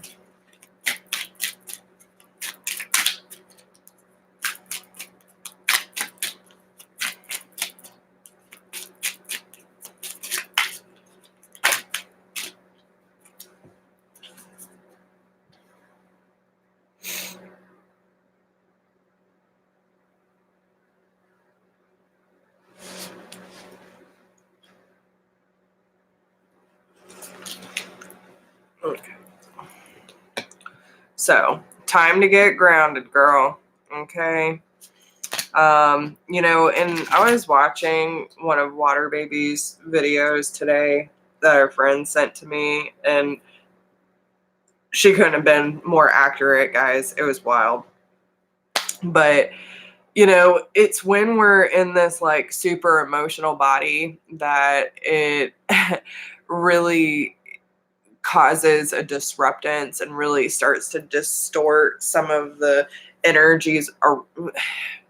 Like when we start really feeling the rough energy that we have all been experiencing lately, it's like we end up developing this emotional attachment to it, and because we're not really sure where it's coming from, what is it here to teach us, all these types of things, and then we become so invested in it, it's hard to get out, right? So this is where grounding is going to come into play for you. It's also a good opportunity for you to see things more clearly, not with your physical eyes, but with your mind's eye. Work on your third eye and choosing to see through the veil, right? Like not just looking at external situations for what their appearance is in the 3D, but look at the deeper aspects of it and what is it mirroring back to you. Because this is ultimately for the nourishment of your soul. It's like drinking from the river of life and understanding that everything has its process and everything has its flow, and everything that you're learning through these energies of discomfort and some of it's agonizing, right? It's not fun, but you can experience everything from lack of motivation to frustration to anger to disappointment and all these other things we're all going through. And it's because of all these shifts that are happening to really show us like what needs to be let go of in order for us to open and walk through the new doors with confidence and, you know, like faith in our process. But with the follow the moon, it's like these things within our emotions being disrupted is being illuminated for us, right? And it's showing you just like how connected everything and everyone is, whether it be to the moon cycles or the astrological shifts, or just the fact that we have fucking energies that are trying to disrupt our flow and our connection to God, right? It happens. So take authority over your life, but get yourself in a, like, whether it is, you know, everyone's in a different hemisphere. I don't know where you are right now or what, you know, your weather's like. If it's nice enough to go outside, go outside, put your feet in the grass, you know, hug a tree, whatever the case may be, and try to find yourself in nature. If you can't do that, run yourself a salt bath, light some candles, get some of your crystals, light some sage, maybe make, you know, a little like loose smudge where you have bay leaf, lavender, thyme, you know, some palo, cinnamon, these types of things where you can like bring more of that natural element to cleanse your energy and allow you know, yourself to purify and cleanse the slate so you're not holding on to all the energies that you're transmuting right now, okay? Because it's not just your stuff that you're picking up on. You are truly picking up on people around you. You're picking up from the collective. And this is all the cycles that are coming to a close right now is opening up. So we can truly show not only ourselves but the world like who we're meant to be, our role in everything, and truly coming from more of an enlightened nature so that we can share our findings and the things that inspired us to inspire others as well. Okay, so with that being said, let's pull some of these.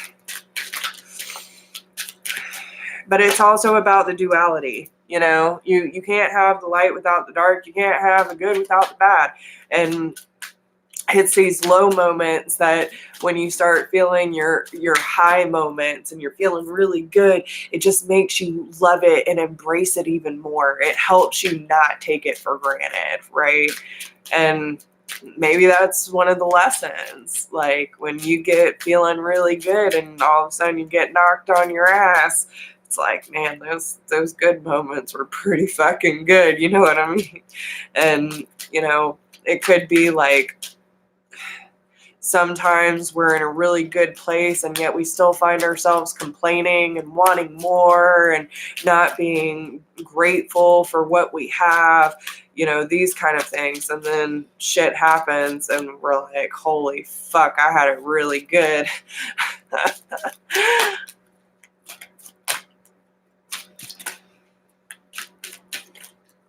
So yeah, this is a golden opportunity for you to shift the energy back to an attitude of gratitude.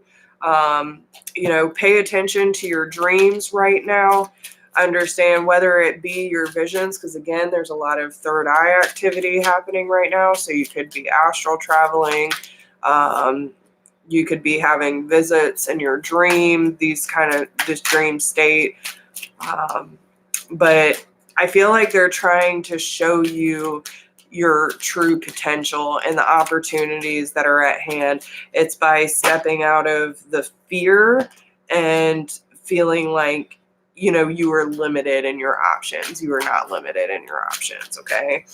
So again, the eternal love and light is coming out.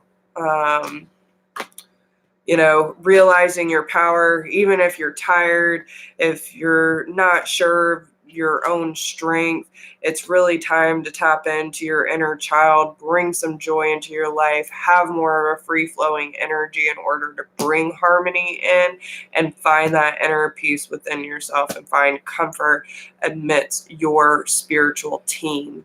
Like, this is where you really need to lean on your team and ask for help and ask for guidance and you know, realize your strength and your connection within it all, and trust the messages that you're receiving, whether that be through your visions and seeing through the veil. It is seeing through the veil, because not everything is what it seems, right? So it's about trusting your instincts and strengthening your abilities, trusting your abilities, and you know, going through this process of really developing and working harder on like honing in on your skills. Okay, so yeah, and listen, and you again, trust your intuition, right? If they're, and listen, there's a lot of people that have been saying that too, where there are people from the past coming back in, and some of them aren't good. Some of them are a straight test to make sure that your boundaries are still good, or that, you know, whether that be giving them the benefit of the doubt. And if you're still seeing behaviors, are you going to stand up for yourself? Are you going to speak your truth? Are you still willing to let them go again? You know, you gotta trust yourself, and really, again, not all is what it seems. See beyond the veil, right? Just because what they're portraying doesn't mean that their intentions are pure. What are their intentions for coming back into your life, right? So, just saying. Yeah. And you will pass. Amen to that. So yeah, guys, it is. There's a lot of tests. There's a lot of stuff that's going on, and you have to trust your own instincts. Like, if you feel repulsed by their energy, then that's a clear indicator that you are not in a vibrational alignment. If you feel pulled towards them, you know, give them the benefit of the doubt. But if you see the same behaviors, speak your truth, create that distance. If you got to let it go again, let go again. Okay. So, all right. So Christian's friend Michelle is up next. I don't know if she's in the chat. And then we have Cynthia and Kendra, and that will be the end of our session. So is Michelle in here?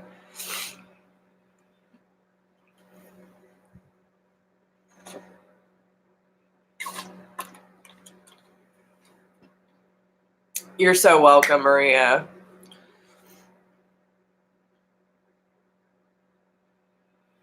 But yeah, and think about that too. Like, you know, nourishment for the soul. Are these people that are coming back into your life, are they nourishing you? Are they supporting you? Are they encouraging you? Are they hindering you? You know, it's all about what they're bringing to the table. You know what I mean? If they're going to hinder shit, then it ain't worth it. I'll say. So, I'm so blind, y'all. Brooke, moon energy, digging into our subconscious, our deeply rooted fears, insecurities, doubts, and self-limiting beliefs so that we can heal, fine-tune our manifestations. Amen. And release influencing energies that no longer serve us. Awesome. Okay, so yes, Michelle is in here. So what is your question, honey?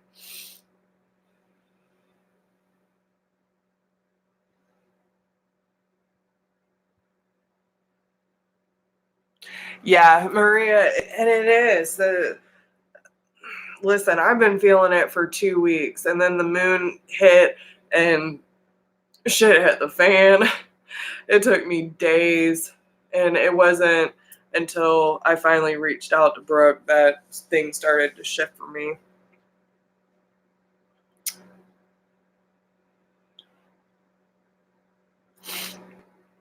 Michelle, do you have a question for me?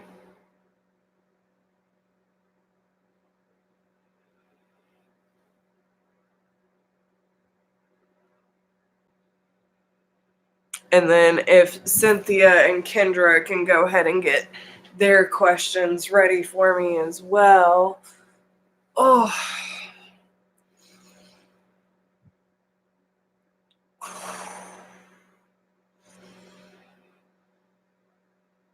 Oh, God, I gotta do my stretches, guys.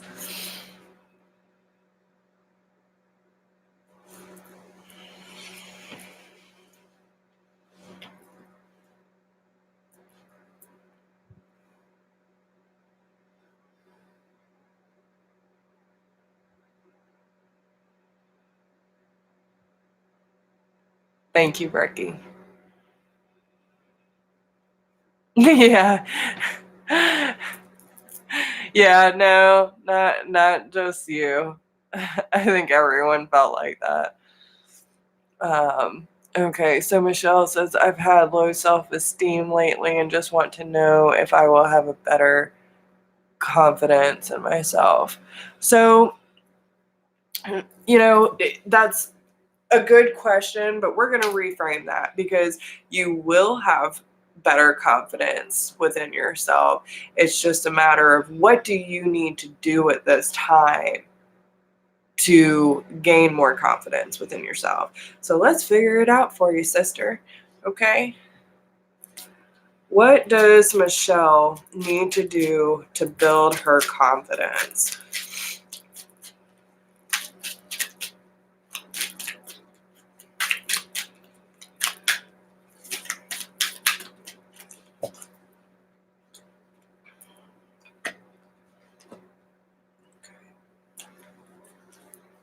Oh, you got some powerful cards. So it seems like you have given your power away in certain areas of your life. And it is time for you to take your power back, my friend. Okay? So I would definitely take a look at some areas where you feel that, things have been taken from you, right? Like, where did you feel your confidence really start to feel that lacking? A lot of it can stem from childhood, from our younger years, and feeling the need for validation, acceptance, these types of things. But, a lot of it could even just be around traumatic experiences that we've had where,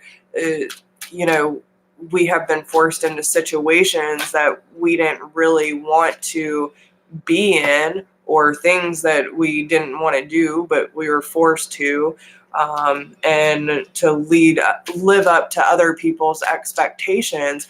Therefore, we give our power away, right? So what they want you to do at this time in order to gain more confidence in yourself is, you could also be one of those people, especially with having a lack of self-confidence, which, listen, a ton of us do. Most people at some point in their life have, well, pretty much everyone. I don't want to say 100% people, but the majority of this world has some form of insecurity issue, whether they want to admit that or not, okay? So what happens when we have insecurities and we give our power away to people, places, or things that, we feel like it's a necessary thing at the time, but we just don't have the power to speak up for ourselves. Sometimes we can make impulsive actions. It's about making inspired action. Okay, and what I mean by that is when there is a decision to be made, right? When there's a change that needs to happen, it's about not like, we can get caught up in like asking for other people, what do I need to do? But this is where you need to listen to yourself. Okay? Like, connect to yourself and really focus on the raw potential and power that you have within yourself to make the necessary decisions that are going to be better in alignment with what you're trying to manifest for your life, right? Like, if you want more confidence, then you need to have confidence and love for oneself, right? Like, you have to be confident in your connection with self. So this is really about facing those shadow aspects of self where you feel that you're broken, you're flawed, you're not heard, you're not seen, you're not loved, these kind of things, and really start to take that energy and that power back for yourself so you can make the necessary decisions to either cut those self-limiting beliefs and change the storyline. So, one of my things used to be like, I joked around all the time about being a hot mess. I'm not, though, right? But it was a pattern that I had done for so long, and then I wondered why my life was a mess. So I am abundant. I am thriving. I have a deep connection with myself and with God. I love and have a passion for what I do in this world. I'm working my dream career. I am an attractor of good fortune. Like, whatever it is that you want to manifest for yourself, it's up for you to speak it into existence and have the confidence to take the necessary steps to achieve those goals, right? Because you are the creator. You are the creator of your reality. You are the creator of the space that you hold for yourself.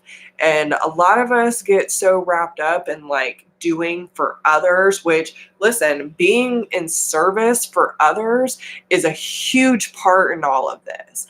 But you can't truly be present and in helpful service for other people if you can't do it for yourself, because your well will run dry trying to give to other people if you don't take the time to recoup, reset, nurture yourself, right? We all need time to reset.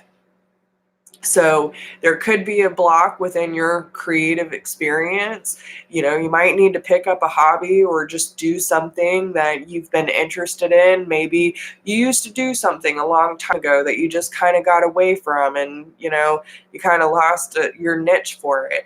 It might be something you need to pick up, or something you might need to, start a whole new project. But do something that you have been interested in that is going to help the creative energy to flow, and something that makes you feel good, right? It's all about intention anyway. Everything that we do is about the intention behind it. So if you're doing something for yourself, what are you doing it for, right? Is it to have fun? Is it to connect with new people? Is it to network and open up new opportunities for yourself?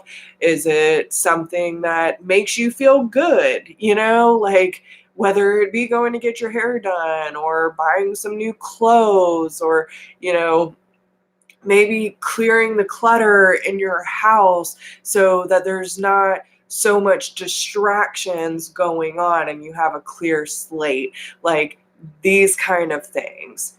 So what's the intention behind everything that we do? That's a big question. And then let go of the things that are not in alignment with what you're trying to attract or manifest in your life. So if you want a deeper connection with self, then you have to start letting go of the belief systems or the relationships where you have been giving your power away. I always say, if it's relationships or, jobs, whatever the case may be, first, speak up for yourself, set healthy boundaries. If your boundaries are crossed repeatedly, then you need to create distance. If still not working and you're still being met with resistance after resistance and it's causing a disruptance in your life, then it is time to move on. Okay? But go in the necessary steps. Okay? And this is going to help you process your emotions of what you are letting go. Go back to the intention. Why am I letting this go? Why am I making the necessary changes? For the betterment of me, for the betterment of my life, for the betterment of my relationship with self and source. So I can have healthier connections, not only with me, but with the people in my life. So I can be with positive, encouraging people that can be of great service to me and people around them, and that are uplifting and inspiring. And it's all about the intention behind it, right? But you got to process the emotions, because listen, there might be a lot that you have to let go of, and especially when it comes to processing the pain of your past, because there's a lot of energetic cords that are attached to our past, especially going through these kind of processes. But once you start going through cutting the energetic cords, it can become very emotional, but you have to feel in order to heal it. When you let go of those emotional and energetic attachments to your past or your old storyline, the tears are going to flow. It's like allowing yourself to go in the natural rhythm of life instead of resisting it and causing unnecessary stress or chaos. But nurture all that you love. And this is everything in your life, whether it be you. Try some mirror work. Look in the mirror. Mirror work's amazing. We can all do this together right now. Put your hand on your heart and say, I love you. I love you. Say it as many times as you need to. The first time I did it, I bawled my eyes out, and it took me several weeks to even get to the point where I could say it without getting emotional or feeling resistance towards it. Years later down the road, I can say it with so much confidence that, I love me. I am proud of how far I've come. I am proud of the work that I have done. And I am so proud of everything that I have accomplished for myself. So love on yourself. So write a list of affirmations, positive affirmations. Everything that is after or follows I am is something you are affirming in your life. That is the reality you are creating, right? So if you want more confidence, look in the mirror and say, I am confident. I am truly connected with my highest self. I am only doing things that are for the highest good, right? I am in service. I do things that bring me joy. I am joy. I am good luck. I am good fortune. I am abundance. I am pure ball of light. Do whatever you have to nurture the parts of you that have been neglected. Okay? And be patient with the process. It takes time. So, and it never stops. Once you're on the path of healing, it almost becomes, and I hate to say it, but it becomes its own addiction, because then it feels so fucking good. And you're like, Why didn't I start this before? Why did I resist? Because it's uncomfortable going through the process of releasing all the bullshit we've been holding on to. But the release, ooh, that release, it is so worth it. It is so worth it. So let's pull a guidance card. Cynthia, if you want to go ahead and post your question, baby. So the saint of true freedom. You hear that, girl? The saint of true freedom. Love is what sets me free. I am married to my own soul. Oh, I love that. Lady of the Lotus born. Embodiment is the deepest bliss. My body was made for enlightenment. Ooh, I don't think I've gotten either one of these. We're gonna go into story time, guys.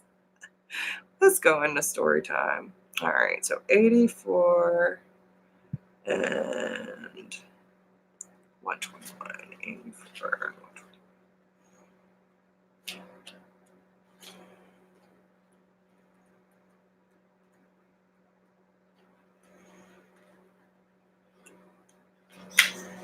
Okay, so we are going to start with the saint of true freedom. Okay. Often, without even realizing it, we make choices based on external expectations, on how we think other people will perceive our actions. She is about doing what's right for you and no one else. Ultimately, only you can know what needs to be done or said. You have this one brief life, and every second of it matters. She is about standing up for what you know is right for you, even if others will judge you for it. The fear of being persecuted can convince us not to be true to who we really are. There's a love, though, that's far larger than human constructs and cultural values. Love isn't ethical. Love isn't bound by any idea of what's socially accepted. Love is what sets us free from the expectations that bind us. Love, in whatever way it finds us, asks us to stay loyal to our own soul. Any outside force or person who asks us to betray our most intimate relationship with the divine is not acting out of love. For Mira, her true husband wasn't the one who she was married to. The love that made her brave, the love that inspired her every poem and action, was a divine love for Krishna, so that the laws that bound her to the strict expectations of being a wife didn't actually apply to her. Love asks us to look at what really matters to us and what we truly value. And love asks us to bravely defy expectations in order to be true to ourselves. Love wants us to marry our own soul. And the soul voice meditation says, what holds me back from expressing my truth? So that's one thing that you can start for yourself, writing down, just processing what holds me back from expressing my own truth. Okay. So then the lady of the lotus born, embodiment is the deepest bliss. My body was made for enlightenment. It can be so easy to forget that everything we touch, everything we say, and everything we do is not separate from the divine. Yishi embodied one of the most potent spiritual truths. The female body is an asset to enlightenment, not a hindrance. The body is a vehicle to free us from the idea that there are any limitations to reality. Tantra, which weaves together the sacred and the mundane to reveal the spiritual nature of all things, allowed Yishi to realize that she was both an ordinary woman and an incarnation of the Buddha, Virayoni.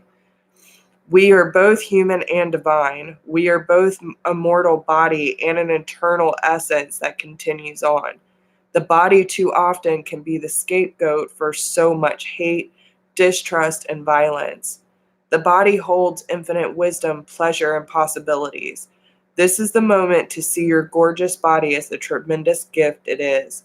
It is the moment to realize that there is no greater intoxication than just being fully in your body from head to soul. Wow. I've never gotten either one of those cards. She is the call to remember the wholeness of your flesh, the deep wisdom your body contains, and the temple you walk around in every day. What helps me remember that my body is sacred? So that's another good question that you can ask yourself in order to gain more confidence. I hope those helped you. Yes. Fucking Brooke. So yeah, I really hope those messages help you, Michelle. All right, Cynthia, what's going on, baby? I have been hit with some major grief thinking about my dad until now. I was not able to process his death like I needed to because of the fact that he was an addict and a major part and cause of my childhood trauma. He passed away in 2016 and his birthday was on the 12th. What messages does Spirit have about this moment I had today? You're welcome, Michelle. Okay.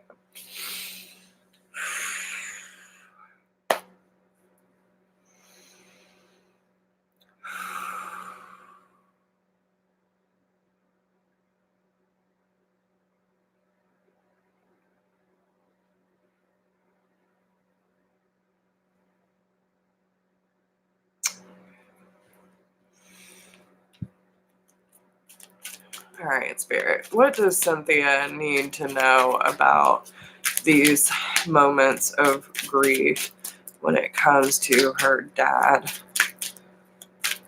You know, honestly, like a lot of the grief that you're feeling is actually coming from him, I just heard. So, you know, there are aspects of his higher self where he realizes the moments he missed out on with his family due to his addictions.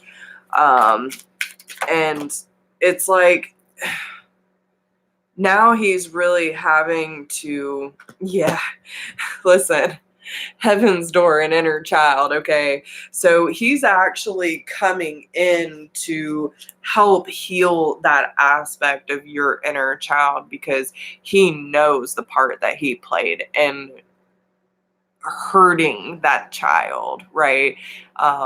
So it's helping you come to this higher consciousness, but it's also helping you connect with him on a deeper level so that you can both heal from this, right? He can start to see things more clearly. That grief is, there's a lot of grief coming from his side because he feels like there are so many things that he would have done differently if he would have known what he knows now, because now he can see more clearly and his pain and his pride and his ego aren't at the forefront anymore. So now he's wanting to have more of those moments with you so that y'all can heal this energy and not let it affect you for the rest of your life because it's already taken so much from you. He wants to release that burden, okay? And not just for himself, but for you too, because he's already been going through the process, but it's like his way of connecting to you as a father, which he feels that he never really took that chance. It's not that he didn't get that chance. He didn't take that chance to actually be that father, protector role for you.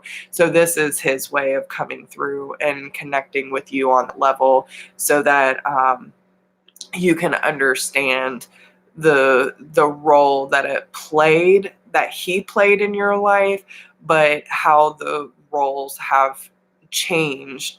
And now he's wanting to step up to the plate and allow this to be transmuted for the betterment of your ascension. So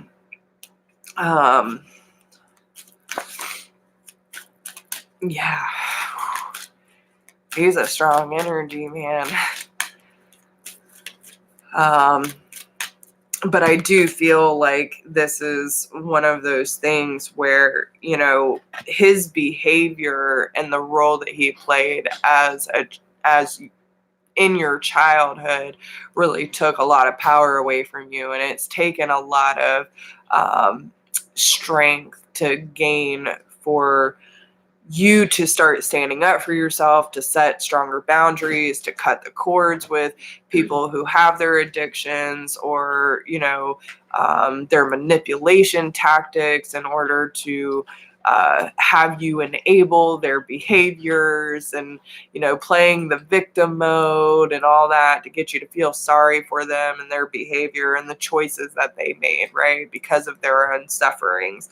But like, all of this is to help you like expand your light and your knowledge of what it's like to actually work with the spirit realm, so that you can heal the proper things and realize like just how many doors are opening for you to the infinite possibilities, right? I feel like you've been carrying a lot of this burden on you for it's like certain parts of you still kind of feel responsible, like, you know, that you could have done more if you would have just done this, and it's like your child's mind is still going through this.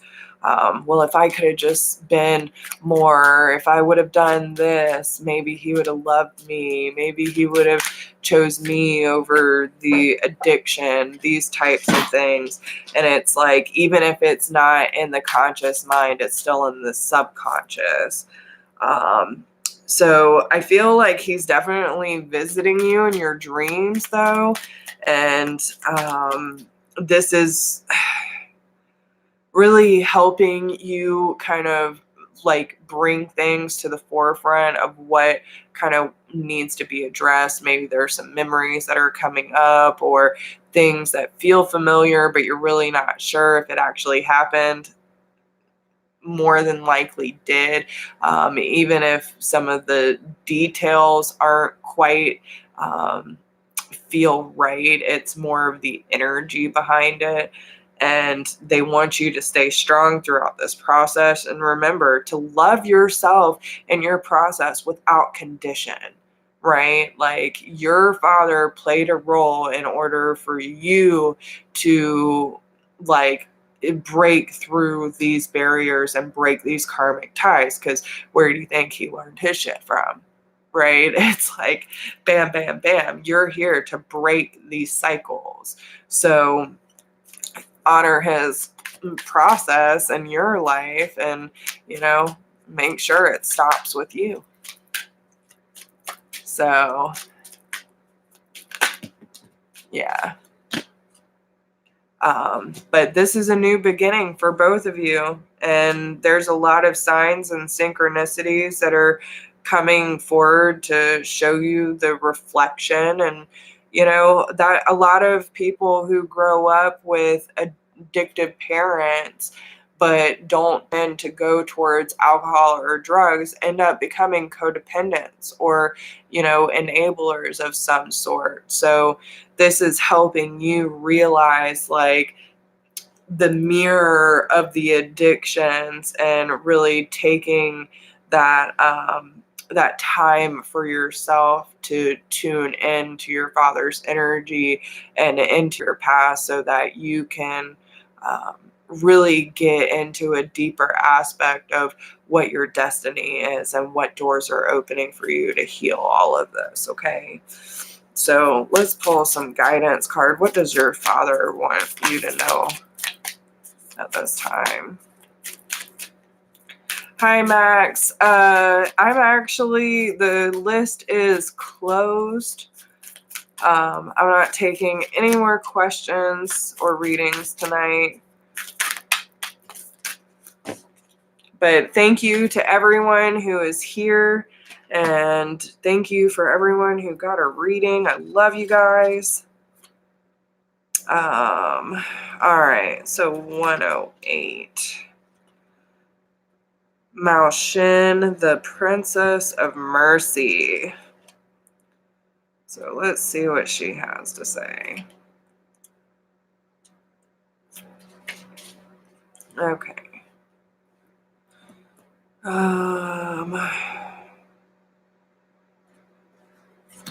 Okay. So the author Sue Monk Kidd articulates the process of empathy so clearly when she writes, "Empathy is the most mysterious transaction that the human soul can have, and it's accessible to all of us. But we have to give ourselves the opportunity to identify, to plunge ourselves in a story where we should see, or where we see the world from the bottom up or through another's eyes or heart." So this is also about seeing your father's addiction from a different standpoint. Okay. Empathy is Mercy's twin sister. When we can feel into the reality of someone else's suffering, we open up to the possibility of mercy. Mercy comes from the old Estruan merc, which means exchange. Mercy is the embodiment of compassion. It can feel easy or even natural to have compassion for people who have never harmed us personally. But mercy is having compassion for someone who has. Mercy requires that we give something of ourselves, which is symbolized by Myoshan giving her eyes and arms to the king. It can feel like a great sacrifice to be so giving towards someone who has given us nothing but suffering. Here's where the magic comes in. The law of the universe is merciful. The more we give, the more we receive. When the king realized the profound act of mercy his daughter bestowed on him, Malshan transformed into her true manifestation as the thousand-armed Kuan Yin. Malshan is a reminder that giving is the true receiving. When we refuse to release our anger towards someone, we're blocking the flow of the universe within us. We are not harming the person who harmed us by remaining angry. We are keeping ourselves from receiving the love and light that is already ours. So, yeah, this is about understanding and having mercy for the pain that your father caused you, and the way that it affected y'all's relationships and the relationships that you tend to attract into your life. So I hope those help you. All right, Kendra is up next, and then we are done.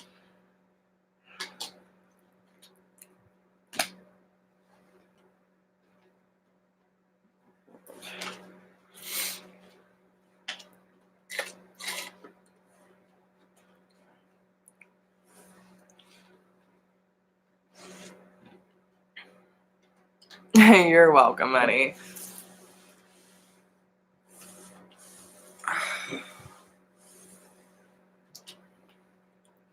Hey, Kendra, what's your question, babe? What can I do for you?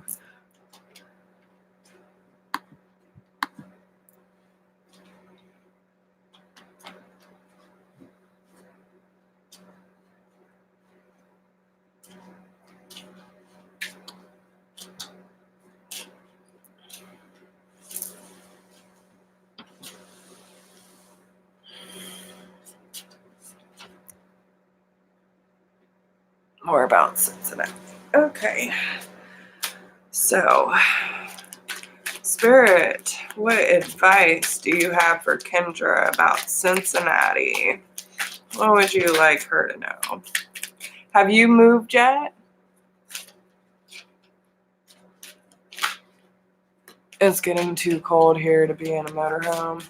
Okay, so you're already there? So what exactly would you like to know about Cincinnati? I'm sorry, y'all. I gotta stretch my hips.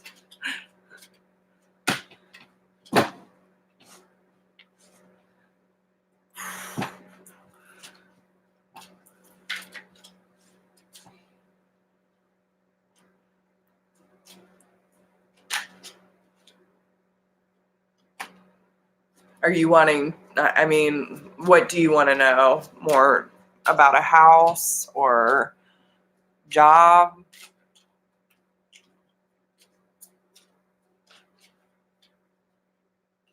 What would you like me to focus on?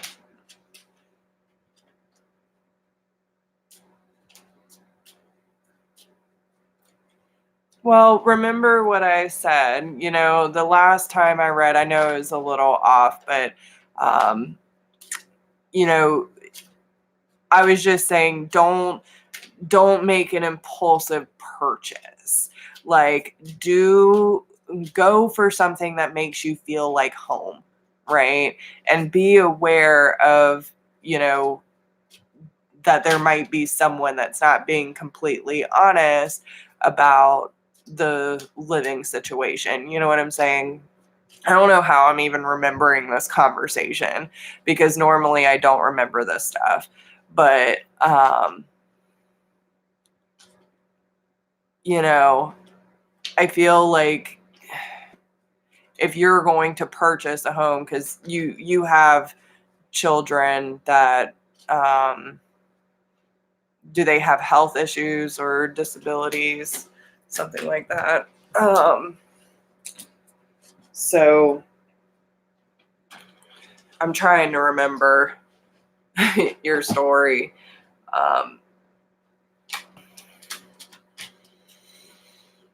Okay, so let's get a little bit of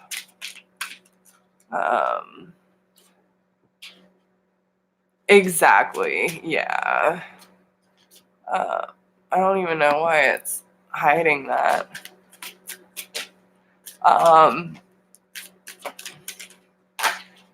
You know, and that's what I'm saying. You're gonna want to go for something. If you decide to make that kind of purchase, you're gonna want to do something that makes sense for you and your family, but also feels good to you, right? Oh, okay. Okay. Special needs for as far as schooling. Okay. So, you know, you want to be near a good school for him. I get that. So, you know, make sure you are doing, you know, I'm assuming that you've already found the school that would work for him, right? That you're excited about. So, oh, thank you. That's so sweet. Right back at you. All the good vibes. So, you know, I feel like you shouldn't limit yourself. You know, if we think too much about it, like we tend to kind of block ourselves, right? I feel like this is a really good time for you to just ask your guides and source to really bring forth what you need. You know, bring in the people that are going to help you, like find the right property, or the you know, to get the financial backing that you need. Because I do feel like someone's going to come in and help you and kind of relieve some of this pressure off of you as well. But it's like you need to see yourself dressed in abundant opportunities, right? Like see them showering on you, like work on your visualization skills. When you see yourself in the best opportunity possible. What does your life look like? Your son's going to this great school. He's getting the education and the support that he needs. You have the home that works for you and your son and in the school district, and your rents are really, or your mortgage is a really good price, or, it has a great backyard, these kind of things. Like, what is it that, and like, just keep visualizing it.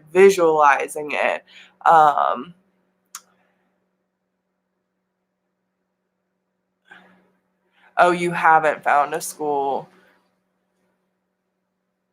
Oh, before an ice storm. Yeah, okay. So let's see. What's going to be the overall outcome if she leaves before this storm?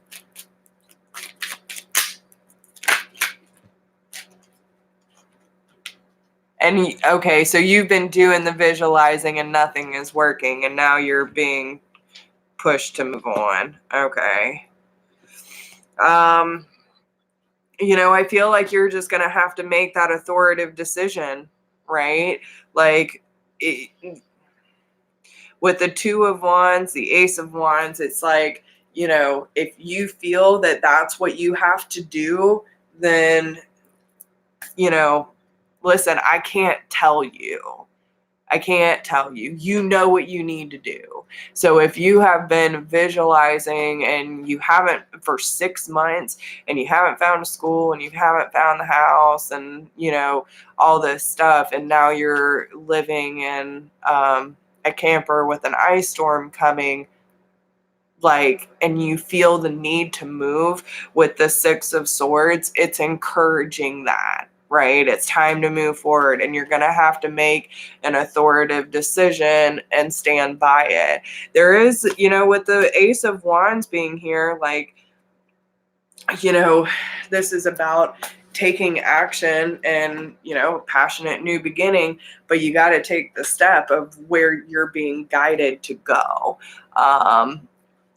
So with the King of Swords being here, but listen, with the Ten of Pentacles being on the bottom, there could be a really good job opportunity waiting for you wherever you end up. So, let's see. Not really seeing too much on landscape. Kind of like rolling hills, not like a ton of mountains. There could be some bodies of water, nothing too densely wooded, kind of more between rolling hills and flat land. A lot of greenery and maybe some rocky beach areas.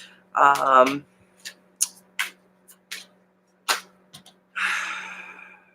see. There could even be some, small areas outside of town where there might be some like farming areas as well.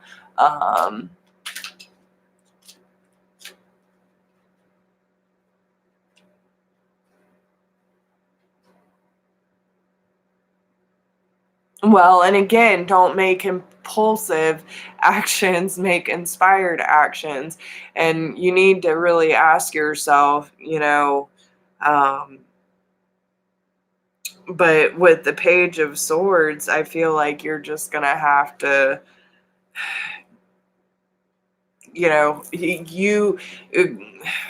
and see, now I'm starting to pick up like the back and forth energy. Okay. No, I'm saying wherever you're going. Like I asked what would be the outcome of you leaving, right? I'm saying that you're going to have to make an authoritative decision, but it's up to you. I can't tell you whether to stay or go. But I do see that there could be a new opportunity, especially the Ten of Pentacles was on the bottom. So, this could be more of like, landscape wise, where there's some rolling hills, some bodies of water that have some rocky beaches, but this could all be outside of town too, but it's the area outside of town that might be good for you and your son to get out in nature too. If you're not really sure where to end up going, but feel compelled to go in a certain direction, you might end up in an area like that. But with the Six of Swords, again, it's about making a decision to move forward. And this is going to be a part of your healing process. But again, if you're going 6 months of visualizing, believing, having faith, taking the necessary steps for 6 months and nothing has changed or nothing has come through, which for some reason I thought that you hadn't moved yet. I mean, I didn't realize you had already been there 6 months. So, or are you talking about leaving where you are and moving to Cincinnati? Like, I'm confused. I'm picking up on a lot of confusion. So I need you to be a little bit clearer. Are you somewhere else and you're asking me if you... I thought you were already in Cincinnati, though.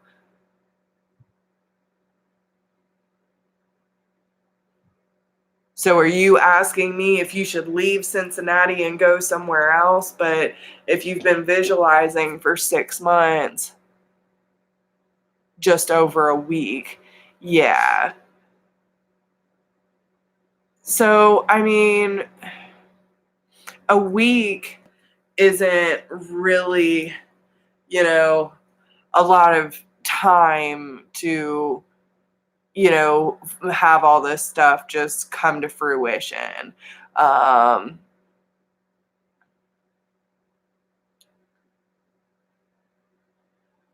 Yeah, and I get it. Listen, I mean, I know it's tough.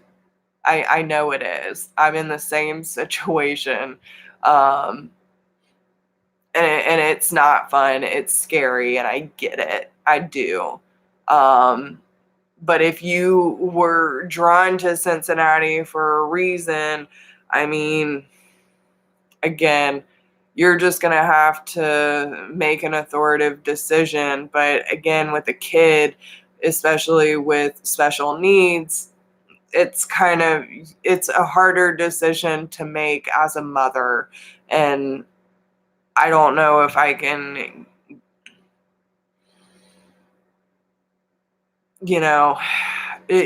try to stay warm. And if you feel like you need to be in sense, like, I mean, this is, I mean, I'm picking up on your energy. I can sense your confusion and the back and forth. Like, there's a sense of you that wants to say, and there's a sense of you that wants to move forward because you're scared. Now, don't make a decision like impulsively because you're scared and then mess up all the work that you've already done. Yeah, exactly. And that's kind of where I'm getting at too.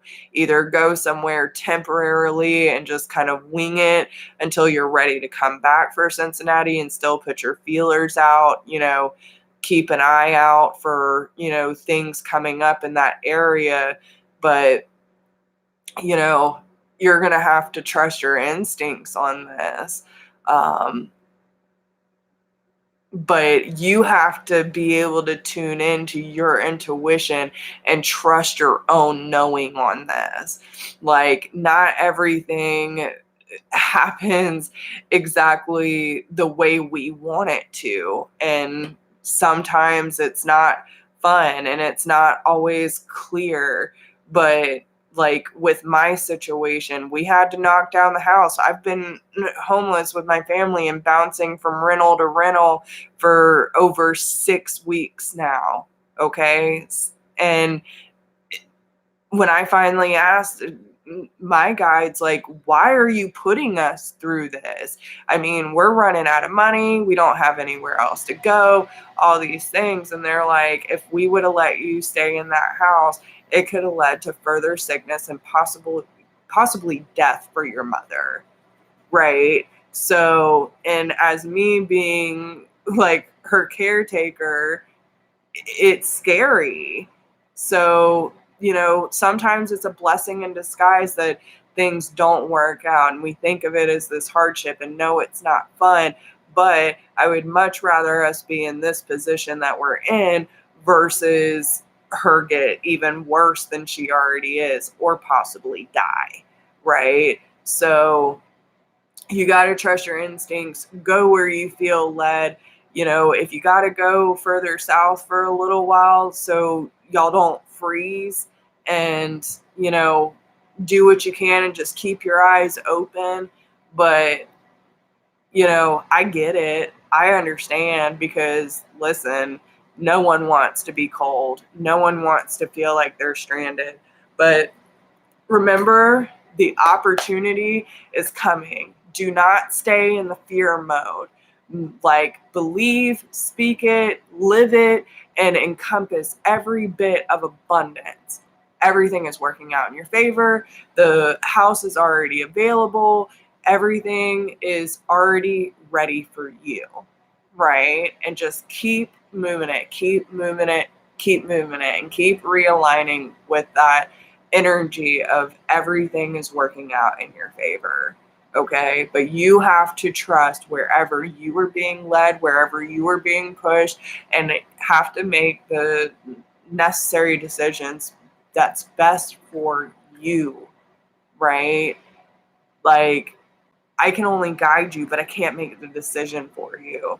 And you might need to talk it out with yourself, weigh the pros and cons, and, just keep it with the flow. And don't be too stuck on any one outcome, because you never know. You might be pushed in a different direction and great things might come out of it, right? Like I said, there could be an opportunity for you to move on. You're already in Cincinnati. I asked if you left, what would happen. They're kind of supporting this move, but you're going to have to make an authoritative decision. But with the 10 of Pentacles, it could be a really great beginning for y'all, and a very financially stable one too, right? There could be a great job opportunity for you wherever you're going. So, you just got to trust yourself on that one. And whatever comes out of it is ultimately going to be for your highest good, regardless of the process of it all. So, let's see. Let's pull one of these. What advice? Yeah, and it's nice. I mean, it's rainy in North Carolina because that's where we moved.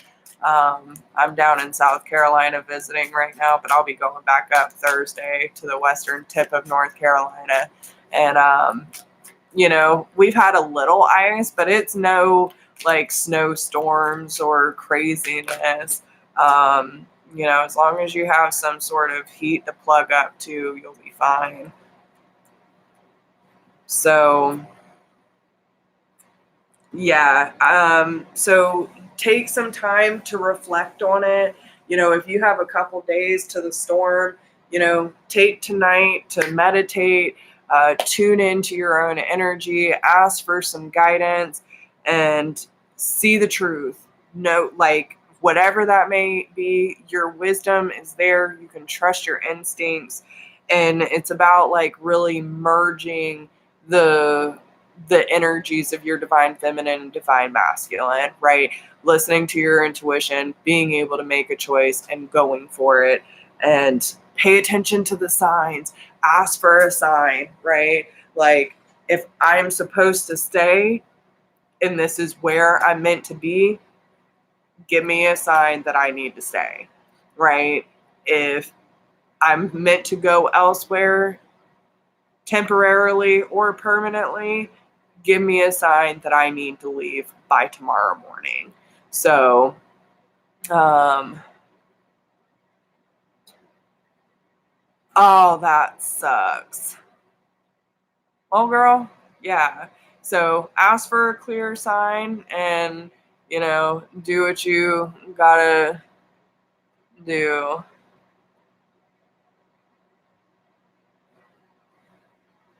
Desiree.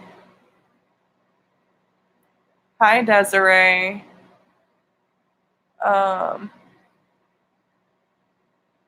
I'm not taking any more questions, honey. Tonight's list is closed.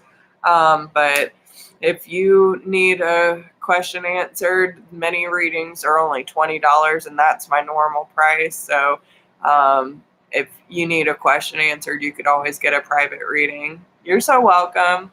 But yeah, Kendra, just ask for a sign and trust whatever sign they give you, dude. Because this is about you being able to make an executive decision and standing by it. And there is really no wrong decision, okay? So, but yeah. So I hope that helps. I know sometimes it's not what you want to hear, but it's what you need to hear. And this is about you trusting your own abilities and trusting your own intuition. And if you feel like you need to leave in order to stay safe, then do so. There's nothing wrong with that, especially if you haven't found a school for your son and you don't have a place to live. There's nothing holding you there for right now. So,